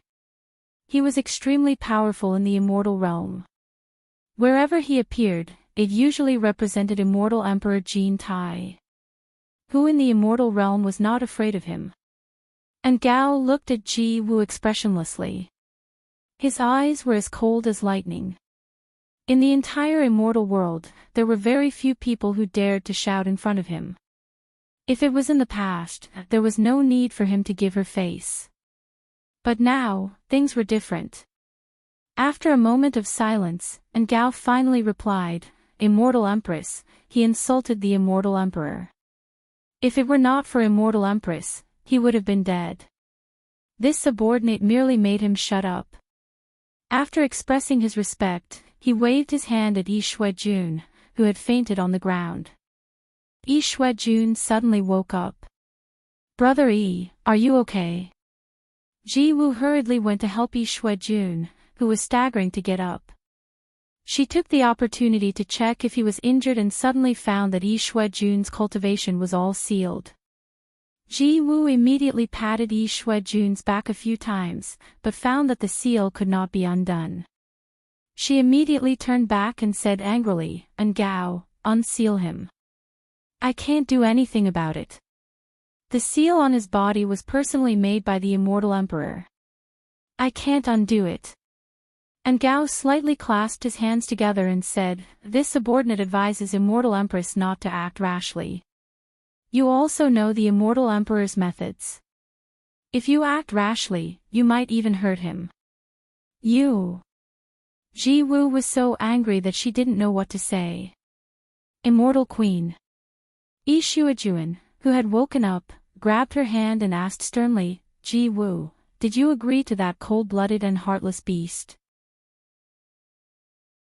When Ngao heard this, he immediately warned, "Brother Crocodile, leave some leeway in your mouth. Don't make yourself uncomfortable." N. Shuajuan turned around and shouted angrily, "I don't need you to teach me what to do. Remember this, being Jin Tai's lackey will not end well. I am an example. Sooner or later, you will suffer retribution. Brother Crocodile, you don't have to worry about it. You should take care of yourself first." And Gao knew that it was meaningless to continue talking to him, so he left with a cold snort. "Brother Crocodile, did they do anything to you?" Ji Wu supported him and asked. Yi Shuajuan looked at her with a miserable face. He shook his head and said painfully, "You are confused. It's not worth it for me." He naturally understood that the reason why Ji Wu agreed was that Jin Tai used him as a hostage. "I really have no way out." Ji Wu's eyebrows were filled with helplessness. She smiled bitterly and said, "What's more, he promised me that he would let you go. This is also the reason why I agreed to his condition. We have no choice but to take a step back and fight for some unknown possibilities. Maybe there will be a chance when the time comes. What will you do then? Share the same bed with him?" Yi Shuajuan grabbed her shoulders and shook her. He roared at the top of his lungs, "At most, I will die. I can't let him succeed. We have no choice but to make choices that are beyond our control." Ji Wu pushed away his hands that were grabbing her shoulders and calmly turned around. She regained her noble temperament and walked towards the colorful crystal palace while saying, "It's easy for him to die, but I, Ji Wu, am not that easy to bully. I have to make him pay for what he has done. Otherwise, it would be too easy for him." As she spoke, her figure disappeared into the Crystal Palace Gate, in the northeastern part of the Eastern Holy Land. Thousands of miles away from the Eastern Holy Land, there were many islands of various sizes scattered in the vast ocean, all formed by volcanic eruptions. Among them, there were still 9 active volcanic islands. The 9 volcanic islands, which were originally the habitat of seabirds, were now under martial law. No one was allowed to enter or leave without permission. Hong Chi floated in the air with his arms crossed, keeping a vigilant eye on his surroundings. Under his master's orders, he had gathered more than 8,000 alchemy cultivators from the cultivation world on these islands and started concocting pills. The recipe for the Great Limit Break pill had been distributed to everyone, but the names of the immortal herbs and the effects of the recipe were hidden from everyone. So no one knew what pill they were making. The storage bags and other things of the 8,000 alchemy cultivators were temporarily kept safe. There was an adequate supply of immortal herbs, but there were guards around to prevent anyone from hiding any immortal herbs. Apart from these taboos, the other aspects of treatment were not bad. Hong Chi announced to them that after completing the refining task, each person would receive a reward of 100 million upper-grade spirit stones. Those with high quality would be rewarded handsomely. In this way, everyone's enthusiasm was greatly aroused. For most people, 100 million upper spirit stones was indeed not a small number. Guan Weiwu, the alchemy pavilion elder of Fuxian Island, who was known as the #1 alchemy expert in the cultivation world, was also among them. However, his treatment was obviously better than the others. He had a private alchemy room that was not monitored by anyone. There was even a person assigned to be on standby outside. At the same time, he was allowed to stroll around the island at will. Of course, he was not allowed to leave this place. It was unknown whether Hong Chi did it on purpose or not. In any case, he arranged it this way. It was not Yu Qianqiu's idea. In fact, Yu Qianqiu did not expect this at all. However, for Guan Weiwu, it was a lot of emotions. Hong Chi had issued an order to the cultivation world from Yu Qianqiu. The old man hid in the alchemy room and wiped his tears a few times. He mistakenly thought that Yu Qianqiu was secretly taking care of him. As a result, the old man, who was already feeling guilty, did not enjoy any privileges at all. It was almost day and night that he desperately refined pills in the alchemy room. Whether it was the quality or the quantity of pills refined, they were shockingly high. In the end, Hong Chi was quite speechless. In the lonely house in the old forest behind the 10,000 demons, Qiu Weiyuan returned the Black Moon Pagoda to his master, Yan Wuchen, with both hands. He left with some doubts in his eyes. He did not know why his master suddenly wanted to take back the Black Moon Pagoda. Yan Wuchen looked at the Black Moon Pagoda in his hand and felt a wave of emotions. He had originally planned to pass the Black Moon Pagoda to Qiu Weiyuan. He did not want to pass it to Yan Bugui or Yan Juexing. After all, everyone in the world knew that the Black Moon Pagoda belonged to him. If it was passed to the father and son, once it was exposed, it would definitely bring great trouble to the 10,000 demons. However, after a long talk with Yan Juexing recently, he realized that the Black Moon Pagoda was not an ordinary item. It actually had a shocking origin. Moreover, Yan Juexing also made it clear that this item was of great use to him. He would not give it up. If Yan Wuchen did not give it to him, he would have to force it from Qiu Weiyuan. The threat in his words was very obvious. Yan Wuchen was furious, but in the end, he compromised. There was no other reason. Now that his grandson's cultivation was worlds apart from his, it was not something he could control. In addition, he had some selfish motives. Come out. I know you have been hiding behind and eavesdropping. Yan Wuchen held the Black Moon Pagoda in his hand and snorted. Behind the main door of the main hall, the little disciple of the 10,000 demons, Shouchen, who had been possessed by Yan Juexing, turned around and walked out. He bowed to Yan Wuchen's back and said, "Grandfather, I have brought the item for you. But let me warn you, do not bring trouble to the 10,000 demons. Otherwise, I will not let you off even if I become a ghost. Take it." A black flowing light was thrown backward by Yan Wuchen. At such a close distance, Shouchen did not dodge and allowed the Black Moon Pagoda to strike his head. Suddenly, Shouchen's cold eyes shone with a demonic red light. It was as if it was a solid object that was directly projected onto the Black Moon Pagoda. The Black Moon Pagoda suddenly stopped a palm's distance away from Shouchen's forehead. It swayed slightly in the air, and an almost invisible red light flashed on the Black Moon. Then, the crescent moon-like light moved nimbly inside and outside of the cold Black Moon Pagoda, as if it had a mind of its own, woke up from its deep slumber. Good. The red light in Shouchen's eyes faded. With a face full of joy, he shouted, "I did not see wrong. It really is a demon blade." His body suddenly turned into 3 wisps of smoke and went around Yan Wuchen in 3 different directions.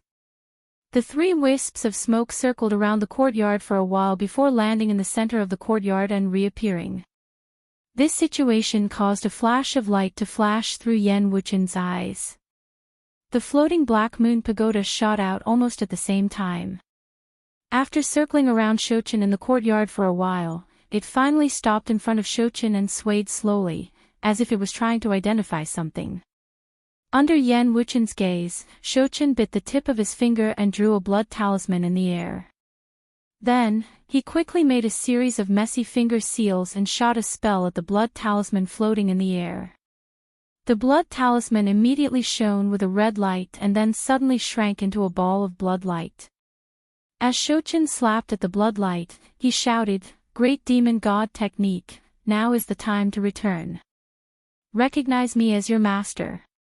The blood-red light flashed and disappeared in an instant, drilling into the floating Black Moon Pagoda. In an instant, the Black Moon Pagoda trembled violently. A low demonic sound came from the trembling blade, as if a demon that had been sleeping at the bottom of the abyss for countless years was about to awaken.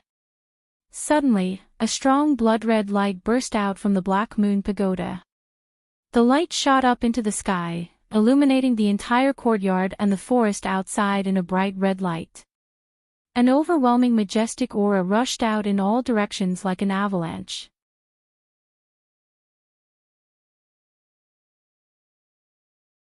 Chapter 953. The birds and beasts in the forest fled in panic. Yen Wuchen, who was in the courtyard, could not open his eyes because of the piercing red light. All he could hear was the sounds of walls collapsing and roof tiles flying in all directions. It was a mess. The strong wind that could sweep away all obstacles gradually subsided, and the red light also suddenly disappeared.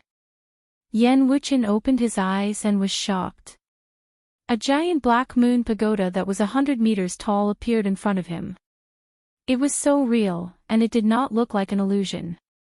On the crescent moon-like blue blade, there was a red light flowing and flickering. The slightly bulging black blade body was covered with dark and shiny demonic patterns. Black smoke wrapped around the blade, and an incomparably ferocious aura was undoubtedly revealed. Shochin looked up at it in a daze. He stretched out his arms and slowly floated up, floating in the middle of the crescent. Yen Wuchen suddenly woke up from his shock. He quickly looked around and shouted angrily, "Bastard! What are you trying to do? Do you want to drag the 10,000 demons to eternal damnation?" Shochin glanced down and waved his hand. The black crescent rotated and shrank rapidly, flashing along with his figure. After landing, the Black Moon Pagoda had returned to its original appearance. However, it was filled with an ancient aura that was not there before. It seemed unusually heavy and oppressive. The entire Black Moon Pagoda was filled with an indescribable spirituality. It circled around Shochin from left to right, east to west, front to back, and seemed to be very excited. The simple and unadorned house had been destroyed by the powerful aura. Yen Wuchen kicked away the collapsed roof beam beside his feet. Shochin flashed through the dilapidated house and directly rushed into the cave at the back. The Black Moon Pagoda floated beside Yen Wuchen. At this moment, hundreds of figures flew over from the direction of the 10,000 demons. The palace master of the 10,000 demons, Buyun Shao, landed beside Yen Wuchen. Qiu Wuyuan was also among them. Everyone was obviously alarmed by the commotion just now. Everyone looked around at the mess and could not help but look at each other. They did not know what had happened to cause this place to be like this, but they still bowed to Yen Wuchen. Buyun Shao, with his white hair tied up by a black crown, came forward and cupped his fists. "Master, what happened? I had some enlightenment just now and could not control myself. I did not want to destroy this place." Yen Wuchen waved his hand at everyone and said indifferently, "You are all busy, not an idle person like me. Go back. I have nothing to do here." Everyone was a little shocked when they heard that. Just now, they all felt that majestic and unparalleled aura. They didn't expect that it was actually the old sect leader's cultivation. It was a little too shocking. Many people caught a glimpse of the enlarged version of the Black Moon Pagoda and couldn't help but glance at the floating Black Moon Pagoda beside Yen Wuchen. They were all secretly trying to figure something out. Buyun Shao looked around and respectfully said, "Then we won't disturb Master's cultivation any longer. Disciple will immediately send someone to repair this place after we return." Yen Wuchen nodded slightly in acknowledgement. Everyone bowed and flew back to where they came from. After everyone left, the Black Moon Pagoda beside him rushed into the cave at the back of the mountain with a whoosh. He glanced around and then also rushed into the cave. Man Hu and the others in the cave were like birds startled by the mere twang of a bowstring. They were startled by the commotion outside. Before Shouchen could ask anything, Yan Wuchen dashed in and shouted, "Bastard! What do you want? Do you want to deliberately cause trouble for my old bones?" Shouchen smiled faintly and did not take it seriously. He raised his hand and stroked the black moon pagoda floating beside him.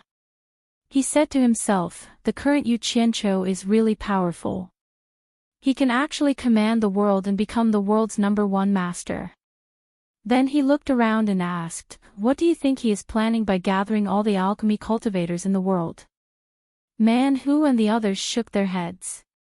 They had been trapped here for a long time and did not know what Yu Qianqiu wanted to do. They could not help but look at Yan Wuchen. If there was anyone here who might know what Yu Qianqiu wanted to do, it was Yan Wuchen. Who cares what he is planning? The current Yu Qianqiu's power covers the entire cultivation world. He is not someone you can afford to provoke. So behave yourself and don't think about provoking him again, Yan Wuchen shouted sternly. Shouchen smiled and did not say anything. He knew that his grandfather was very conflicted. He hoped that he could compete with Yu Qianqiu, but he was also afraid that he would not be a match for Yu Qianqiu. In the end, he would not only harm himself but also implicate the 10,000 demons. After Yan Wuchen left, Shouchen waved his sleeve and put away the Black Moon Pagoda. He then strode outside. The others felt that something was wrong. Yan Bugui shouted from behind, "Xing, what are you going to do?" Shouchen stopped in his tracks and turned to look at the few of them. He said confidently, "With my current cultivation and the devil blade, I can go anywhere in the world. Moreover, I can't just watch as Yu Qianqiu grows stronger." The meaning of his words was very clear. He wanted to settle the score with Yu Qianqiu. Man Hu immediately said anxiously, "Junior brother, didn't you say that with your current cultivation, you can open the passage to the demon world once you get the devil blade? Why don't you open the passage to the demon world first and get strong reinforcements before annihilating Yu Qianqiu and all his forces? Isn't that appropriate?" He had suffered losses at the hands of Yu Qianqiu time and time again. Now, he was afraid of Yu Qianqiu. Although Yan Zhuixing's cultivation had reached the soul formation final stage, he was still afraid of his master Bing Qingzi. Open the passage to the demon world. Shouchen's eyes flashed fiercely. Do you really think that the people in the demon world will be grateful to us after we open the passage to the demon world? I'm afraid we are no different from ants in their eyes. It's not realistic to expect others to take revenge for us. I have to settle the grudge between me and Yu Qianqiu with my own hands. Otherwise, I won't be able to vent the hatred in my heart. As for opening the demon world, we have to wait until we have enough power in the human world. That's why we have to get rid of Yu Qianqiu, who is a stumbling block in the human world. Then the devil realm, the immortal realm, and the underworld. I want to trample them all underfoot. I want to be the eternal ruler of the 3 realms. As soon as he said those ambitious words, everyone was dumbfounded. As his father, Yan Bugui swallowed his saliva with difficulty. Xing, be careful. Haste makes waste. Father, don't worry. I won't make the same mistake as last time. Shouchen gritted his teeth. I really underestimated that guy's ruthlessness last time. This time, I will be careful. I'll grab his weakness and kill him in one fell swoop.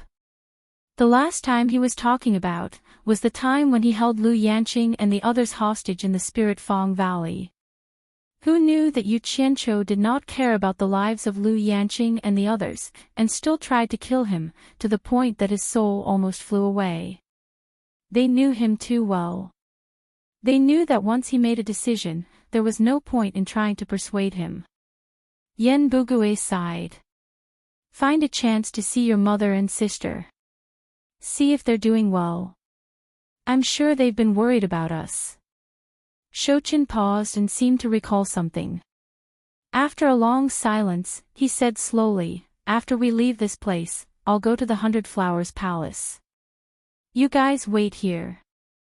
I believe it won't be long before we don't have to hide anymore." With that, he turned around and left. Unexpectedly, as soon as he walked out of the cave, he saw Yan Wuchen slowly turning around. The grandfather and grandson looked at each other silently. Finally, it was Shouchen who broke the silence. "Grandfather. I've made up my mind. Don't stop me. I knew you wouldn't give up." Yan Wuchen shook his head and sighed. "Listen to me. Endure the humiliation and increase your cultivation. It's never too late to take revenge. My cultivation has reached this stage. If I want to break through again, it's useless to just cultivate. I need to combine movement and stillness," Shouchen explained. "Sigh. I can't stop you either. But remember, don't involve the 10,000 demons until the outcome is decided. The 10,000 demons only owe us a favor. They don't owe us anything. Even if you fail, maybe the 10,000 demons can be your escape route." Yan Wuchen didn't look at him anymore. He waved his hand and gestured for him to leave. Shouchen bowed. Then, he turned into a shadow and shot into the clouds, flying away quickly. In the deep forest in the distance, Chiu Wuyuan focused his vision and saw everything.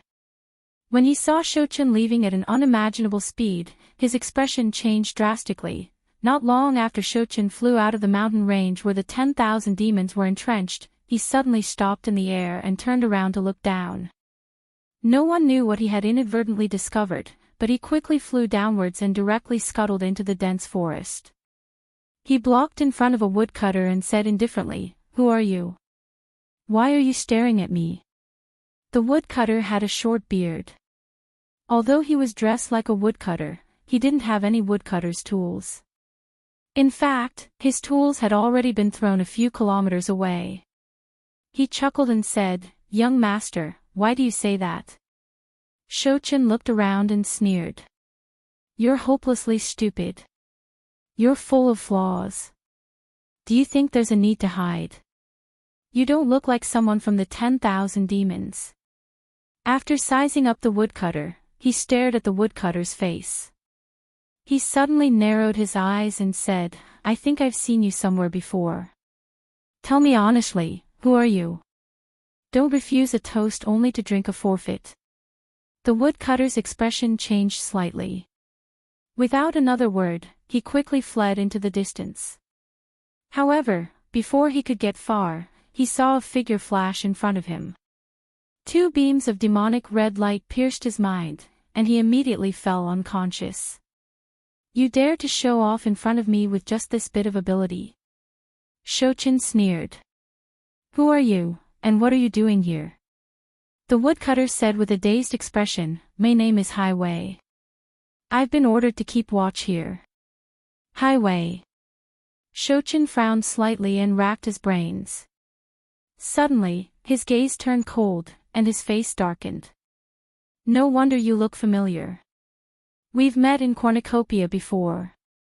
You're one of the 4 subordinates that Yu Qianchou took in outside cornucopia's spring slumber loft. Why are you keeping watch here? Tell me everything in detail."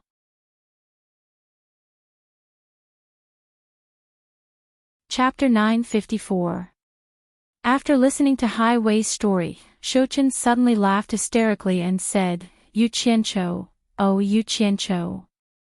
Yu Qianchou, you really don't give up on killing me. You're actually on guard against me to such an extent. Are you afraid of me? Are you afraid of me?" Ha! It turned out that during the battle at Lingfang Valley, Yan Zhuixing's death had provoked Yu Qianchou's deep fear. However, after using all his forces to search the entire cultivation world, he couldn't find any traces of Yan Zhuixing at all. Yu Qianchou couldn't figure out whether Yan Zhuixing was dead or not because the demonic technique was too evil. Coupled with the disappearance of Man Hu and the others from Snowy Mountain, Yu Qianchou immediately felt a huge knot in his heart. Yu Qianqiu had a strong feeling that this matter was definitely not over, but he really couldn't find Yan Juexing. He couldn't give up eating for fear of choking and do nothing for Yan Juexing. In the end, after repeatedly thinking about it, he came to a conclusion. Yan Juexing was already hated by everyone in the cultivation world. Most people wouldn't dare to help him unless they wanted to die. As a result, 10,000 demons and Baihua Palace immediately became his main suspects. This was because Yan Wuchen of 10,000 demons was Yan Juexing's grandfather, and Baihua Fairy of Baihua Palace was Yan Juexing's mother.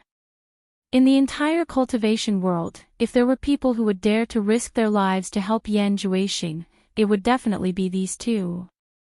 After thinking about it, in order not to make too much noise and alert the enemy, Yu Qianqiu sent out his more reliable confidants and had Hai Wei and Mo Xiaojun keep watch outside of 10,000 demons.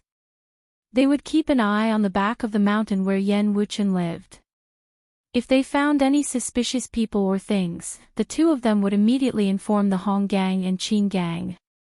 Hong Qi and Gu Qingyun would immediately use all their power to thoroughly investigate the clues. As long as there was a little evidence that the 10,000 demons were related to Yan Juexing, Yu Qianqiu would mercilessly launch a devastating attack on the 10,000 demons. He would find Yan Juexing even if he had to scrape the ground.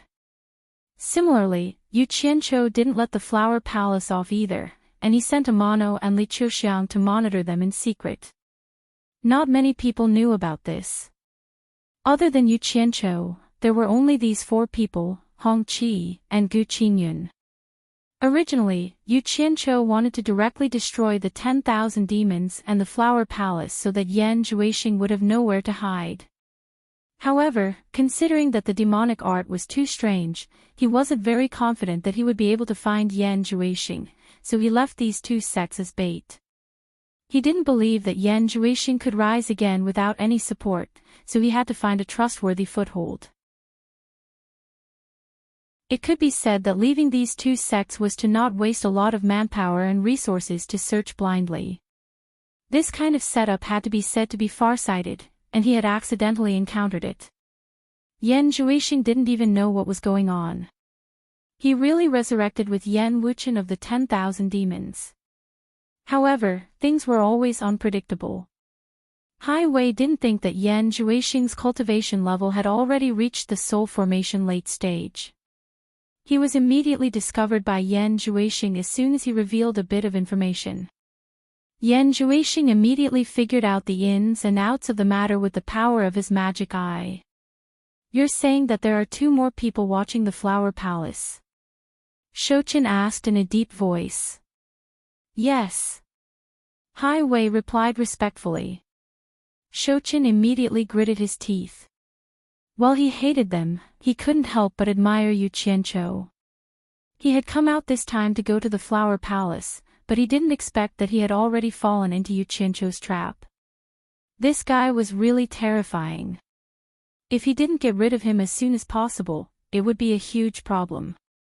If he hadn't accidentally discovered Hai Wei, he would definitely have rashly barged into the Flower Palace because he had changed his appearance. "Where's the other guy who's watching over the 10,000 demons with you?" Shouchen shouted. Hai Wei pointed into the distance and said, "Young Lord Mo is over there. He and I are each watching an area that people rarely pass by." Yu Qianqiu said that most people who do sneaky things don't dare to do it openly. They can only sneakily take small paths. "Anyone that we meet is suspicious. Don't let any of them go. We have to investigate them thoroughly." That the asterisk starred is talking about himself, right? Shouchen was furious. He didn't expect that he would be angered by Yu Qianqiu before he even saw Yu Qianqiu. He suddenly had a thought that he might have a bad start again. He immediately became vigilant. He felt that this guy was too scary. He had to be more careful this time. After calming himself down, he asked indifferently, "Do you know where Yu Qianqiu is now?"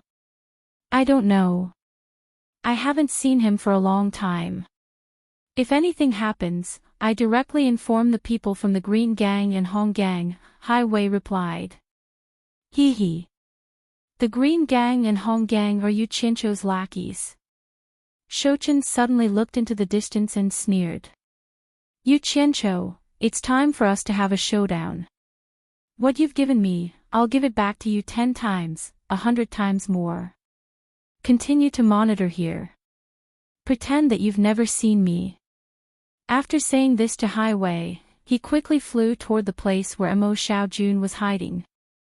Now that he had a rough idea of his target, he could easily lure Mo Xiaojun out with his cultivation.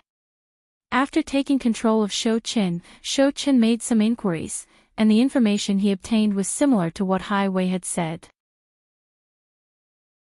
Regarding Yu Qianzhou, the two only knew some things that happened in cornucopia, and they were all unimportant things, which made Shouchen very depressed. In the back mountain of the 100 Flowers Valley, Tianyi flew to a remote place. His palms formed a trumpet and made a cuckoo-cuckoo sound. There was movement in the ancient trees not far away. Li Qiuxiang flew over and looked at Tianyi strangely. Why are you here now? What's the matter? Your man misses you. Can't I come over to see you? It was not Tianyi's voice. Tianyi did not speak. The voice came from behind.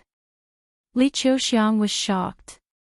She suddenly turned around, but what she saw were two demonic red lights that pierced her heart.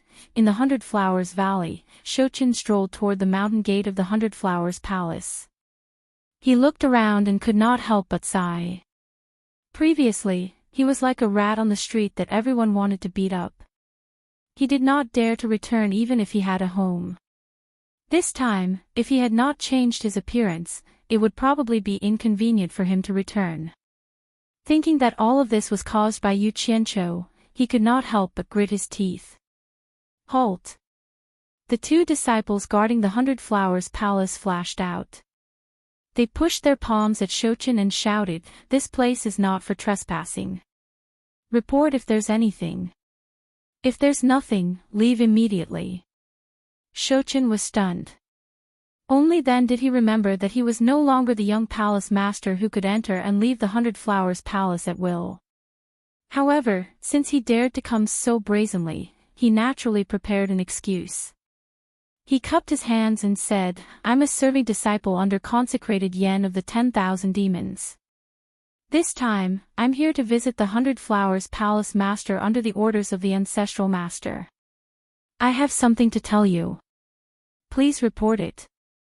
After the Yen clan's father and son caused a ruckus all those years ago, supporting Immortal Island had seized the opportunity to eliminate all the disciples related to the Myriad Devil Palace.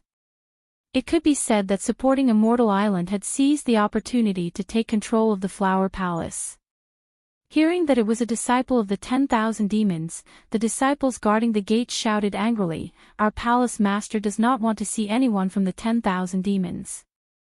Shouchen's expression changed. With his cultivation, he could easily barge into the 100 Flowers Palace, but he was afraid that there would be scouts sent by Yu Qianzhou in the surroundings. He was afraid that he would attract unnecessary trouble, so he came openly, but he still ran into trouble. At that moment, someone called out from inside, "Let him in." The voice was as pleasant as an aureole. Shouchen looked up and his expression eased a lot. It was none other than his younger sister, Yan Zixia.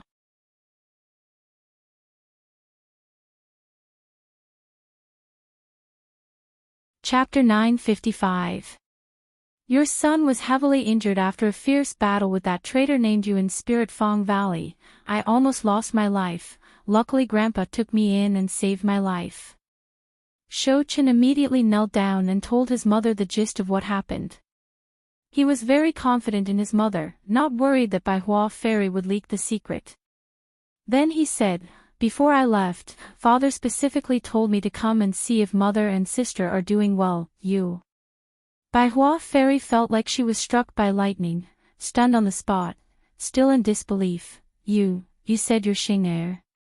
"No, that's impossible. You can change your appearance, but your height." The body possession thing was too strange, even Yan Zhuixing himself was shocked by it, so he didn't tell Bai Hua Fairy about it. Shou Chen stood up straight. Your son has practiced a divine martial art. Changing my appearance is nothing to me, just wait for me to restore my appearance for mother to see. Saying so, he clapped his hands together, putting his index and middle fingers together in between his eyebrows, shouting, appearance is born from the heart, return my true body. A wave of black killing intent came out from his body, enveloping his entire body. A series of cracking sounds could be heard. When the black fiend was absorbed back into his body, Yan Zhuixing's original appearance was revealed in the hall, wearing a smaller set of clothes. Bai Hua Fairy had never seen such a strange thing before, so shocked that she couldn't say anything. After a while, she slowly walked down from the high seat, staring at Yan Zhuixing and asked, are you really my Xing heir? You really didn't die. I remember when I first started cultivating, Mother brought me to the rooftop to look at the stars in the night sky. You said that the Xing in my name is the same as the stars in the sky, they both shine. I then told Mother that when I grow up, I will take down the brightest star in the sky and give it to Mother. I remember how happy Mother was at the time. Yan Zhuixing smiled and said. This was something that happened a very, very long time ago, only the two of them knew. In an instant, Bai Hua Fairy's eyes became misty as she rushed forward and embraced Yan Zhuixing, speaking emotionally, you really are my Xing heir, you really aren't dead. Mother, don't worry. That traitor surnamed you won't be able to kill me. Yan Zhuixing gritted his teeth and said, I came back this time to settle the score with him. As long as I get rid of him, our family can reunite. Bai Hua Fairy suddenly pushed him away, panicking. You still want to find Yu Qianqiu? No, the current Yu Qianqiu was no longer the same as before. His power was far too great, and even the hundreds of demigod stage lords from the various nations were under his command.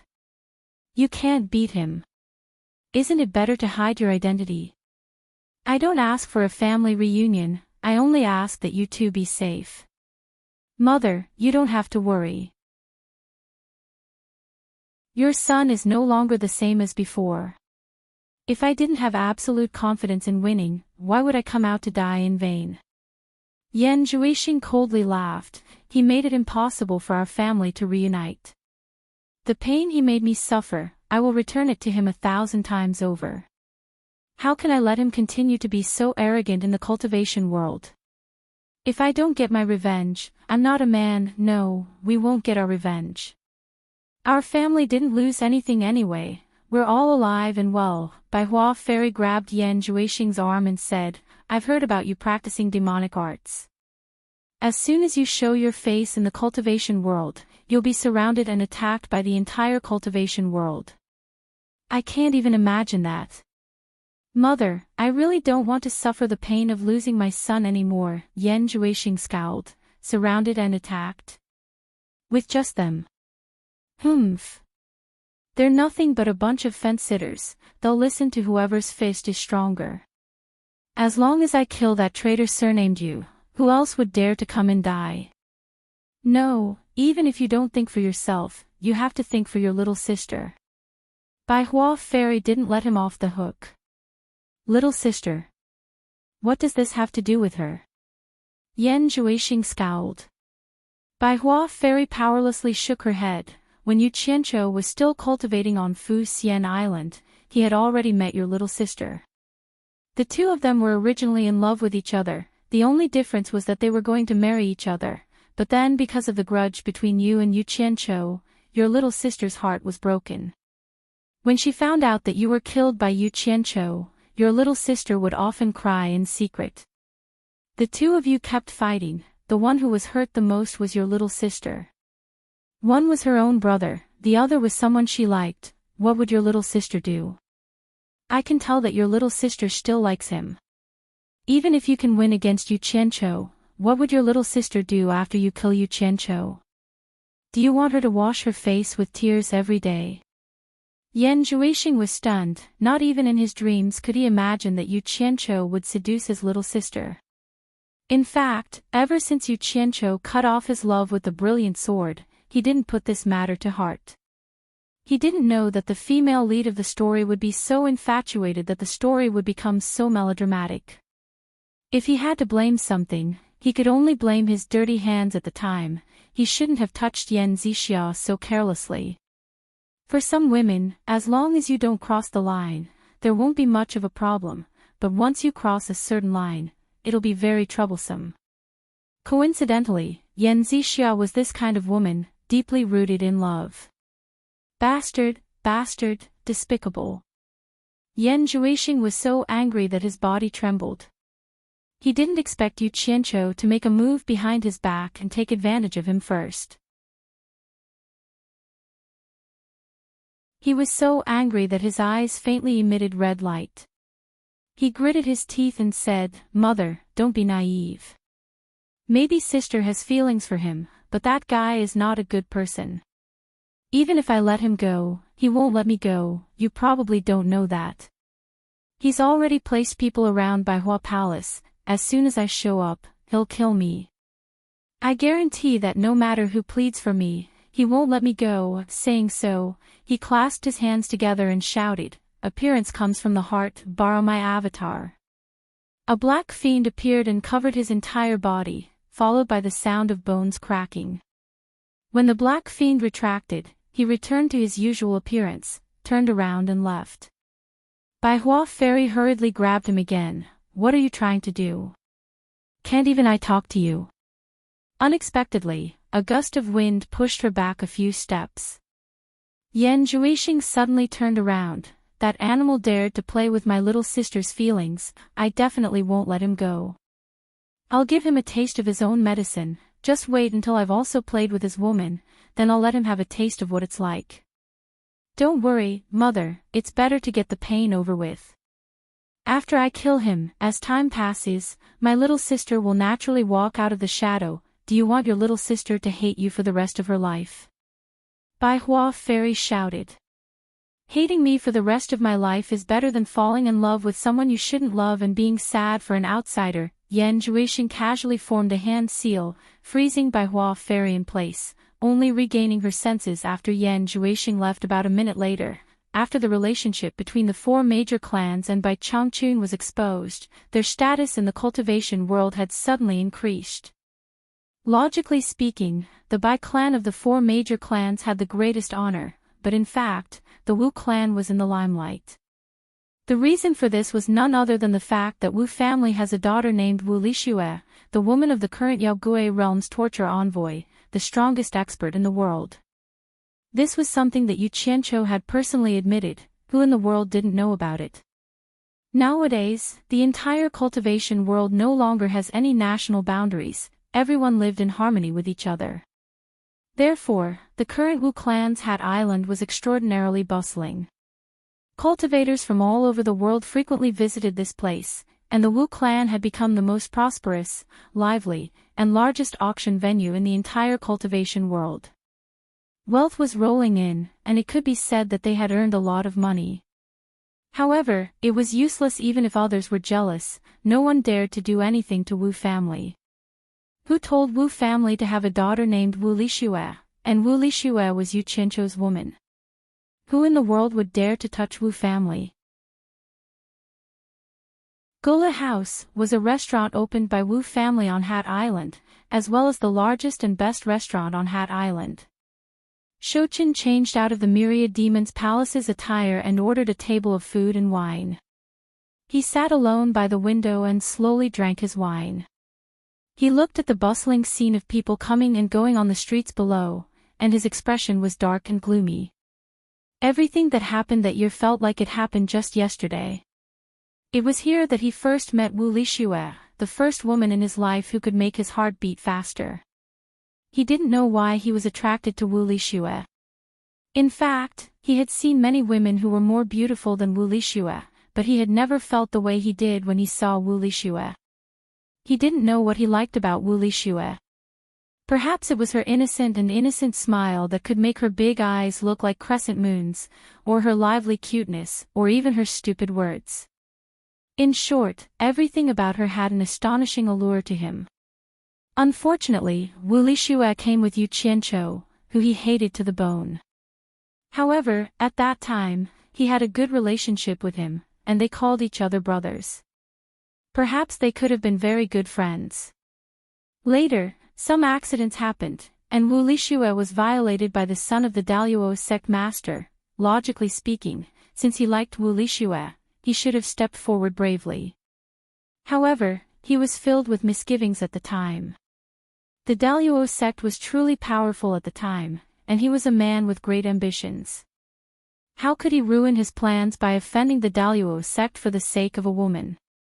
Even now, he still felt a dull ache in his heart when he thought about it. He had spent countless nights vexed over it.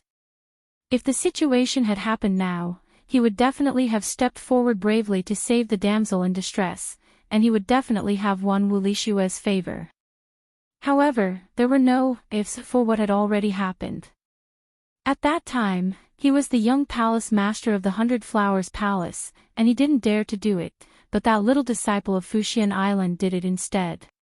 He simply threw caution to the wind and publicly announced that Wu Lixue was his woman. He even beat up the son of the Daluo sect master for Wu Lixue, and because of that, he formed a deep grudge with the Daluo sect.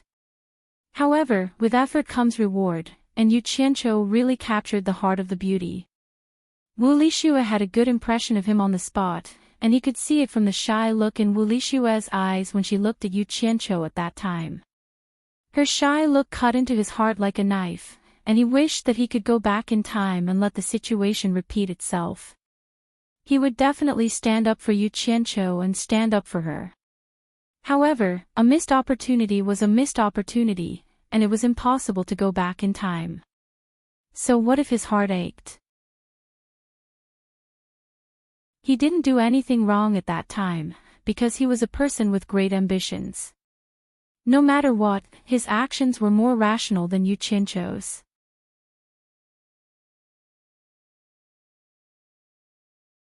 Chapter 956. Later on, Yu Qianqiu was expelled from the Fuxian Island because he had made too many troubles. However, it was inconceivable that he had become the disciple of Bai Changchun, the torture envoy of the demon ghost region, who was the #1 expert in the world. This traitor was really lucky. However, his luck was not bad either.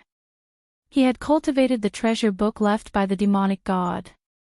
What happened later was known by everyone in the world. He and Yu Qianqiu had become mortal enemies.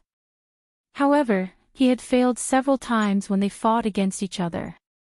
However, this was not what made his heart ache the most. What made his heart ache was that the two of them had turned the act into reality. Wu Lixue had truly become Yu Qianqiu's woman. Even so, when he fought against Yu Qianqiu, he had never thought of hurting her. But, that traitor Yu Qianqiu had actually made a move against his younger sister. This was truly unbearable. Since he couldn't obtain her, then he, Yu Qianqiu, shouldn't even think about obtaining her, Lady Wu. Lady Wu. Madam Yu. The flattering noises on the street made Shouchen come back to himself. Shouchen's pupils shrank suddenly. He looked at the crowd on the street. 4 or 5 young ladies in the Wu clan's clothes were chattering and protecting a lady who had a pet crow on her shoulder. That lady was Wu Lixue. A group of young ladies were high-spirited. Because of Wu Lixue, they enjoyed the respectful gazes of the people on both sides and walked into the gula house. The crowd on the street became bustling again. Many ladies from different sects looked back at the gula house enviously from time to time. Some of them stopped to look at the gula house and didn't want to leave. Their facial expressions kept changing as if they were imagining something. Maybe they were imagining how great it would be if they were Yu Qianqiu's woman. Lady Wu, you are here. Amidst the waiter's compliments, a series of footsteps came up the stairs. 5 to 6 women appeared in Shouchen's sight. Wu Lixue was still the same as before. Time had not left any traces on her face, but there seemed to be a hint of sadness between her brows. She no longer had the innocent smile she used to have. This made Shochen's heart clench slightly. It seemed like she did not have a good life with Yu Qianqiu. Wu Lishua's clear eyes glanced at Shochen, but she didn't pay much attention to him. Then, under the guidance of the waiter, the group of ladies entered the private room facing the river. After the waiter came out, the girls sitting around the table immediately chattered. Then the door closed, and Wu Lishue, who was sitting in the middle, disappeared behind the door. However, with Shochen's hearing, he could tell that the girls were talking about Wu Lishue. Yu Qianqiu's name kept popping up. Shochen raised the wine glass to his lips, forgetting to drink. He looked at the closed door absent-mindedly. Later, when the waiter served the dishes, the door closed several times, and he saw Wu Lishue several times. Wu Lishue seemed to sense that someone was looking at her. She also looked curiously at him, who was sitting alone by the window outside. She felt like they had met before, but at the same time, she didn't know him. The crow on Wu Lishue's shoulder had its eyes closed most of the time. It would open occasionally, but it seemed to be dozing off most of the time. It didn't leave Wu Lishue's shoulder at all. After the dishes and wine were served, the door to the private room was gently closed by the waiter. It didn't open for a long time, and only the chattering could be heard from inside. Shochen let out a soft sigh and drank the wine he had raised to his lips. When he refilled his wine, he realized that the wine in the flask had already been emptied. He called for the waiter to bring a few flasks of wine. When the waiter came down with the wine, he shook his head. He thought that this was another person drowning his sorrows in wine. This kind of person was common. Sister Lishue, Yu Qianqiu hasn't come to see you for so many years. What has he been doing? I don't know either. Sister Lishue, if Yu Qianqiu comes next time, you must bring us to see him. He. The #1 expert in the world. I heard that he's very powerful. So many people are afraid of him. Shochen, who was drinking alone, suddenly froze. He suddenly turned to look at the closed door and narrowed his eyes. This conversation immediately attracted his attention. Immediately inside the private room, a group of ladies who acted like reserved ladies in front of outsiders had already revealed their true colors. They toasted each other and drank happily. Their aura wasn't any weaker than that of the men. Wu Lishue's innocent nature also broke out when she was in the mood to drink. The trace of sadness between her eyebrows turned into high spirits. She rolled up the sleeves of her hands, revealing a pair of white and tender arms that were like pink lotus roots. She happily joined the ranks of the people who were pouring wine into each other's mouths. It could be seen that this group of ladies had done such crazy things behind the backs of their elders. However, the crow suffered. It didn't seem to have a good impression of the wine. It jumped on Wu Lishue's shoulder and used its butt to express its protest to everyone. Miss Wu Lishue, do you want to know why Yu Qianqiu hasn't come to see you for so many years? Do you want to know where Yu Qianqiu is right now? Do you want to know what he's doing now? I'm Yu Qianqiu's friend. I just came back from Yu Qianqiu's place. If you want to know anything about Yu Qianqiu, I'll stay in the forest in the west for a short while before I leave. Remember, Yu Qianqiu is currently doing something important. It's not convenient for too many people to know about it. It's best if you come alone quietly and don't alarm others. I won't wait for you if you're late. The sudden sound transmission caused Wu Lishue, who was having a great time, to be startled. Someone immediately asked, Sister Lishue, what's wrong? Nothing. Wu Lishue shook her head. However, she quickly left the banquet and opened the door. She saw that the table facing the window was empty, but the person sitting by the window was gone. Could it be that he was the one who sent the voice transmission just now? Wu Lishue muttered to herself. She silently closed the door and sat back at the banquet. She frowned and pondered. A few of her drinking friends noticed her abnormality and asked, What's wrong? Wu Lishue glanced at the few of them and muttered, I want to go out into the forest alone, but I don't want anyone to recognize me. Does anyone have any ideas? The women looked at each other with understanding expressions. As Yu Qianqiu hadn't come to see Wu Lishue for a long time, Wu Lishue was often depressed. Because of this, the family sent them to think of ways to accompany Wu Lishue. The women mistakenly thought that Wu Lishue wanted to go out alone to relax. They didn't think much of it.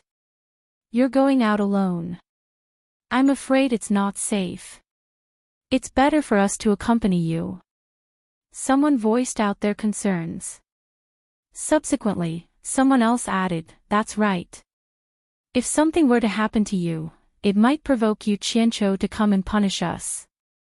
With your famous temper, our Wu clan wouldn't be able to bear it. Wu Lishue had a naive temperament, but she wasn't a fool. She knew what everyone was worried about. Because of Yu Qianqiu, the Wu clan's glorious future was all pinned on her. The entire Wu clan treated her like a pearl in their palm and wouldn't let her take any risks. However, after thinking about it, she felt that nothing would happen. It was also because of Yu Qianqiu. Who in the world would dare to touch her?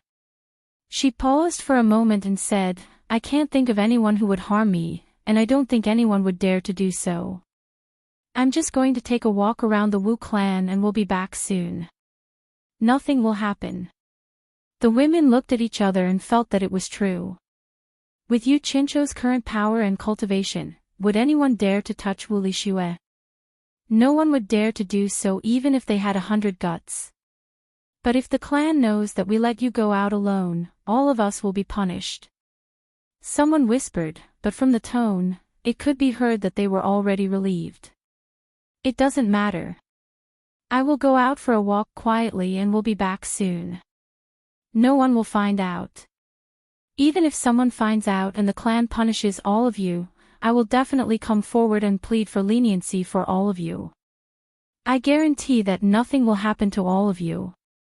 Wu Lishue confidently patted her big chest like a man. Her naive temperament was undoubtedly revealed. The women were originally in a dilemma. They didn't dare to go against the clan's instructions, but they also didn't want to make Wu Lishue unhappy. Because all the clans had secretly instructed them to please Wu Lishue so that they could obtain Wu Lishue's support in the clan's internal struggle for power. This was a crucial matter. With Wu Lishue's guarantee, everyone immediately heaved a sigh of relief. No one doubted Wu Lishue's powerful influence in the Wu clan. As long as Wu Lishue came forward to plead for leniency, even the clan head and clan elders would have to give face.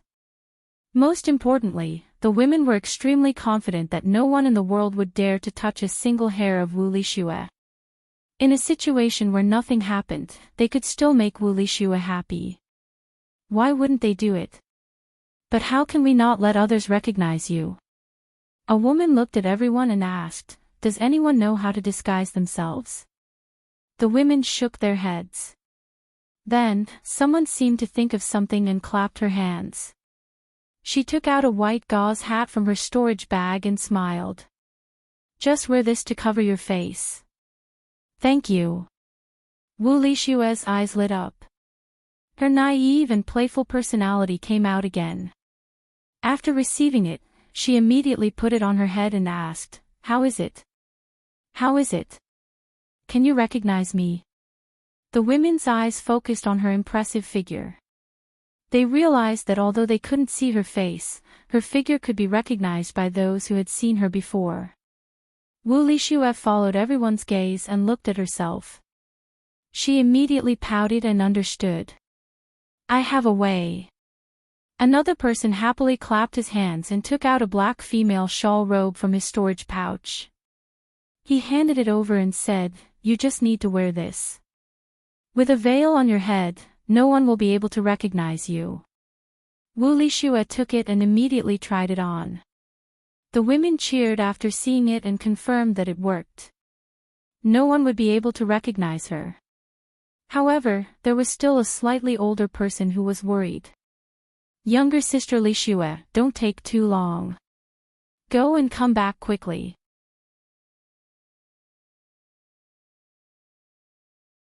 Chapter 957. Wu Lixue immediately extended a finger from her black robe and wagged it playfully. Just 2 hours. I will be back within 2 hours. Don't open the door and let others see that I'm not here. Continue to talk and eat. No one will know that I'm not here. Finishing her words, she chuckled and leaped out from the window by the river. Hurry up and come back. The slightly older woman quickly exhorted again.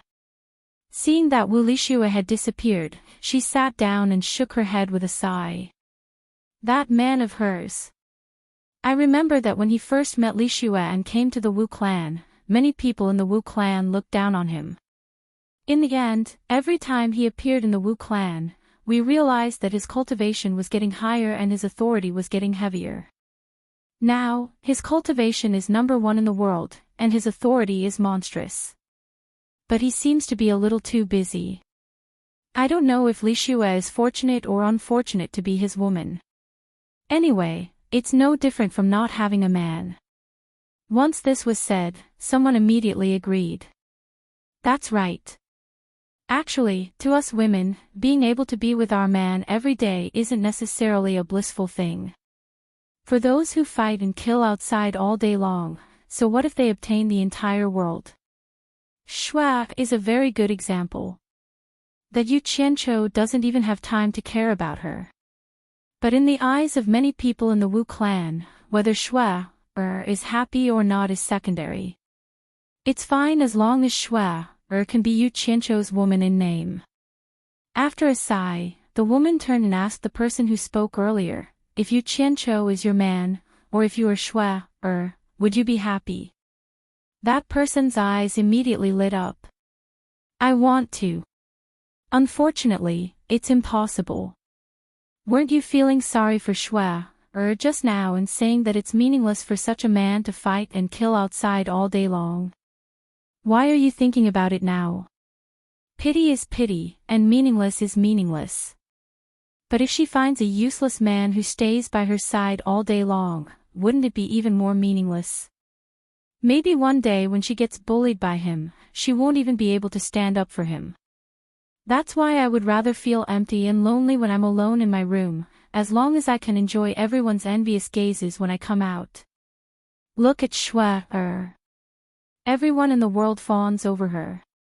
Whatever she wants, someone will immediately think of a way to get it for her. I'm so envious of her. Lass, you're thinking of love. When Shui comes back later, you can discuss with her and see if you can get Yu Qianqiu to accept you as his concubine. You're the concubine of the number 1 expert in the world, hee hee. The group of women burst into laughter, and the room was instantly filled with laughter and scolding. Wu Lixue, who was wearing a gauze hat and a black robe, quietly flew over the old forest on the west side of Hat Island. She looked around behind the gauze curtain but didn't see anyone. She immediately shouted, I'm here. Is anyone here? The mountain range rose and fell, and the forest valley was secluded. Not even the sound of birds could be heard. The surroundings were too quiet, so quiet that it made people feel a little apprehensive. Especially the swaying shadows in the shade of the trees, it gave people an indescribable feeling of strangeness. She shouted, but no one answered. Wu Lixue muttered in her heart, could it be that he left because he didn't want to wait? So she shouted again, I'm here. Is anyone here? She didn't know that Shouqin, who was not far away, was looking at her. He was just scared by Wu Lixue's strange clothes. After being beaten by Yu Qianqiu several times, he became more vigilant. He was worried that it might be a trap. After confirming that the person was indeed Wu Lixue, he carefully looked around. Seeing that there was no one else, he let out a sigh of relief and dashed out. Wu Lixue didn't hear any response, and no one came out, so he guessed that the man might have left. He looked around and was about to leave. Suddenly, he saw a man standing on a treetop not far away from him. It was the man who had been drinking in the Gula house. She saw that the person looked at her and asked, "Are you Miss Wu Lixue?" Wu Lixue pulled the gauze curtain that covered her face up to her hat and revealed her face. She replied, "Yes, I am. How should I address you?" The person didn't answer her. Instead, he waved at her and said, "Follow me." After saying that, he turned around and flew into the depths of the forest. "Is there anything that can't be said here?" Wu Lixue shouted. She looked around and felt that it was a bit gloomy. In fact, it was because of the humidity in the forest. The person still didn't answer her and flew into the depths of the forest. Wu Lixue thought for a moment and realized that there was probably no one in the world who would dare to hurt him. In addition, he really wanted to know about Yu Qianqiu's situation. He gritted his teeth and foolishly flew after him. However, she was still a little vigilant. She kept a distance and looked back from time to time. When she saw that the whole Wu clan had become a small piece of land, she couldn't help but shout nervously, "Who are you? If you don't say anything, I'm going back." At this moment, the person in front of her went into the forest and disappeared. Wu Lixue stopped in the air and didn't know whether she should follow him or not. Suddenly, the person's voice came from afar again. "Come. Right here. I can tell you anything you want to know." Wu Lixue hesitated for a moment and continued to fly forward. Soon, she arrived at the place where the person disappeared. She saw that there was a huge empty space in the forest. It was bare rocks, and some weeds were stubbornly growing out from the cracks in the rocks. The person stood there with his hands behind his back, waiting for her silently. It was as if he knew that she would definitely follow him. Wu Lixue looked around and gritted her teeth. She landed behind the person and asked, "You said that you are Yu Qianqiu's friend. What's your name?" "Miss Xue, we've met a few times in the past. You might not remember me."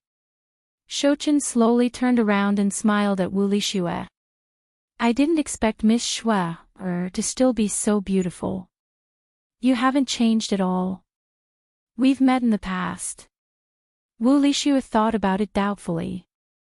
She felt that the person's eyes were a little familiar, but she couldn't remember where they had met. She shook her head and said, "Forget it. Didn't you say that you know where Yu Qianqiu is and what he's doing?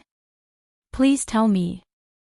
I'm really happy to be able to meet Miss Xue alone here.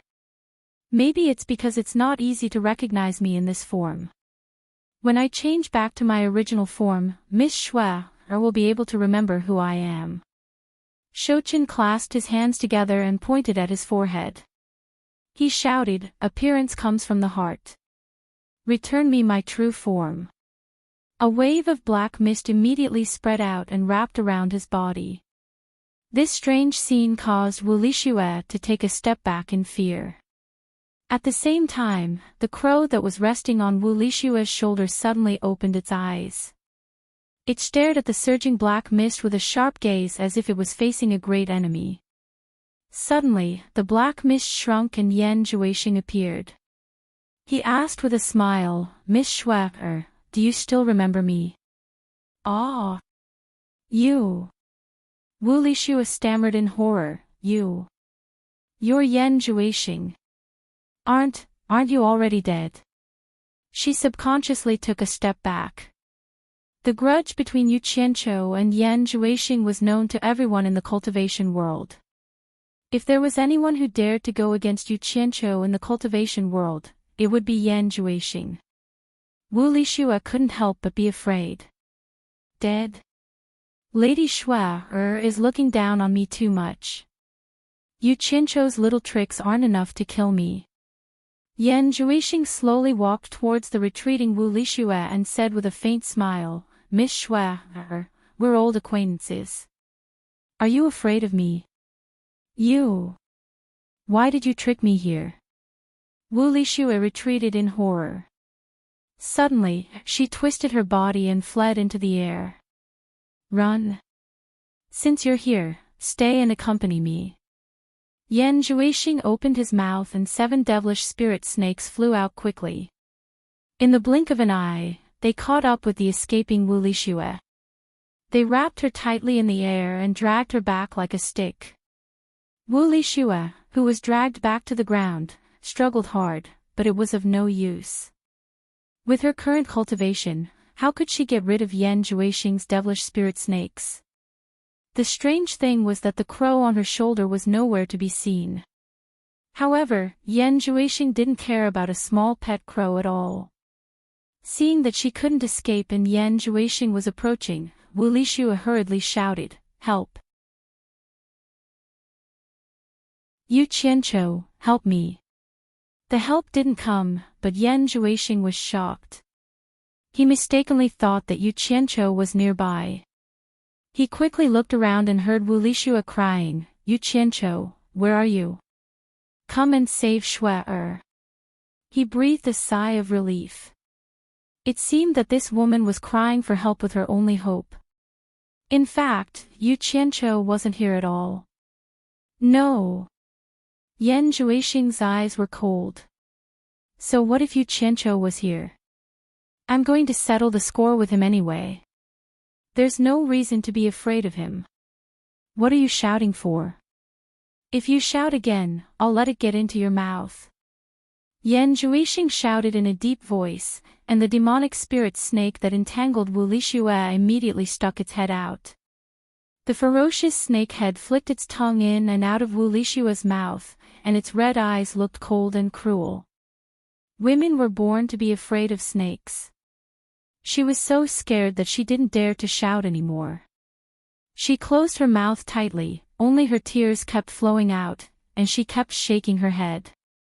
Seeing that she stopped shouting, the snake's head slowly retracted. Yan Zhuixing's eyes swept slightly to the sky. He saw that the crow fluttered its wings and flew down from the sky. It landed on Wu Lixue's shoulder without fear and stared at him coldly. Its eyes were a bit like a human's, full of arrogance. Of all the things you want to raise, you raise a crow. You deserve to be Wu Lixue. You're different from ordinary women. Yan Zhuixing sneered. He walked to Wu Lixue and pulled off the gauze hat on her head. He threw it away casually.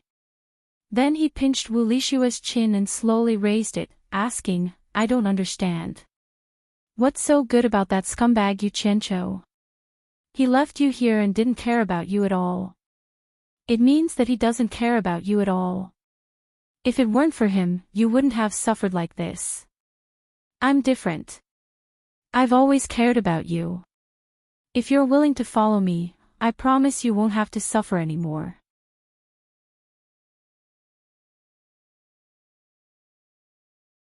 Chapter 958. Woo Woo. Wu Lixue shook her head hard and got rid of the hand that was pinching her chin. "What? Do you hate me that much?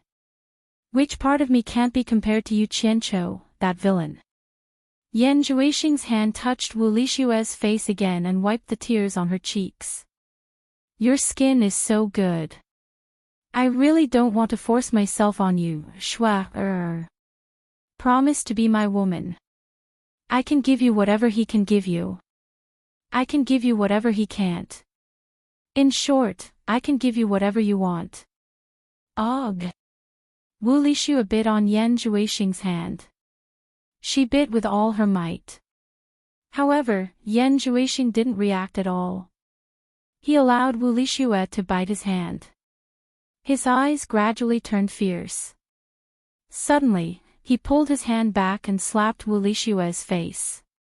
He shouted angrily, "Bitch! I gave you a chance, but you didn't want it. You asked for it." A palm print immediately appeared on Wu Lixue's face. Wu Lixue sobbed as she slowly turned her head around. Choking with pain, she said, "Yu Qianqiu, quickly come and save Shui." Her voice suddenly stopped, and 2 bewitching red lights suddenly flashed before her eyes. Her consciousness gradually sank, and she forgot the pain and everything. "Bitch!" Yan Zhuixing cursed with anger. As the bewitching red light in his eyes disappeared, his eyes were replaced by beast-like madness. He opened his mouth and the 7 demonic spiritual snakes immediately let go of Wu Lixue and went back into his mouth. He. Yan Zhuixing stared at Wu Lixue, who was standing in front of him obediently. His face was filled with excitement. He smiled sinisterly and said, "You Qianqiu, I want to see how you will react after your woman becomes my woman. Do you know? Your pain will be my greatest joy." Ha! He stretched his right hand to Wu Lixue's neck and broke the cloak rope tied to her shoulder.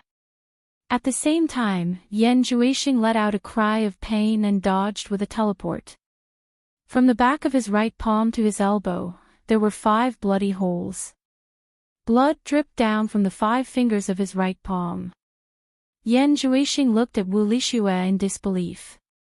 The inconspicuous crow on Wu Lixue's shoulder was flapping its wings in front of Wu Lixue, as though it was protecting him. It was this inconspicuous crow that had taken advantage of his moment of carelessness to launch a sneak attack at lightning speed. If it weren't for his quick reaction, he would have more than 5 bloody holes on his body. Looking at the 5 bloody holes on his arm, Yan Zhuixing was very surprised. With the toughness of his demonic body, how could a small crow hurt him? Squinting his eyes to take a closer look, he immediately discovered that this crow was somewhat different from ordinary crows. There were 3 colorful feathers on its head, and the feathers were faintly glowing with a purplish-blue luster. Its beak and claws were golden in color, and its eyes were filled with a human-like charm. So it's a spirit beast. I was wondering why she would bring a crow with her. Yan Zhuixing's arm shook, and 5 strands of black miasma immediately gathered on the 5 bloody holes. After a while, the 5 strands of black miasma gradually shrank. In the blink of an eye, the 5 bloody holes on his arm disappeared, and the skin on his arm returned to normal. "You're courting death, beast." Yan Zhuixing shouted coldly, and his 5 fingers formed a claw with black miasma. With a whoosh, he appeared in front of Wu Lixue and directly grabbed the fluttering crow, wanting to use his demonic claws to kill it. However, this crow was not to be trifled with. It opened its mouth and spat out an orange-red flame, which quickly enveloped its opponent. Yan Zhuixing did not care about a mere flame. Even if the flame enveloped him, he still wanted to use his demonic claws to take the life of the crow. However, Yan Zhuixing soon discovered that there was something wrong with the flame. Once he rushed into the orange-red flame, the black miasma that enveloped the demonic claws immediately let out a sizzling sound. Yan Zhuixing felt an unbearable pain all over his body, as though countless steel needles were pricking him. This flame could restrain his demonic technique. Yan Zhuixing turned pale with fright, and his figure quickly retreated from the flame. He did not know that this flame had a name, which was Phoenix Flame. It was not something ordinary flames could compare to. It specialized in restraining some evil things, and his demonic technique was no exception. This was because the crow's cultivation was shallow.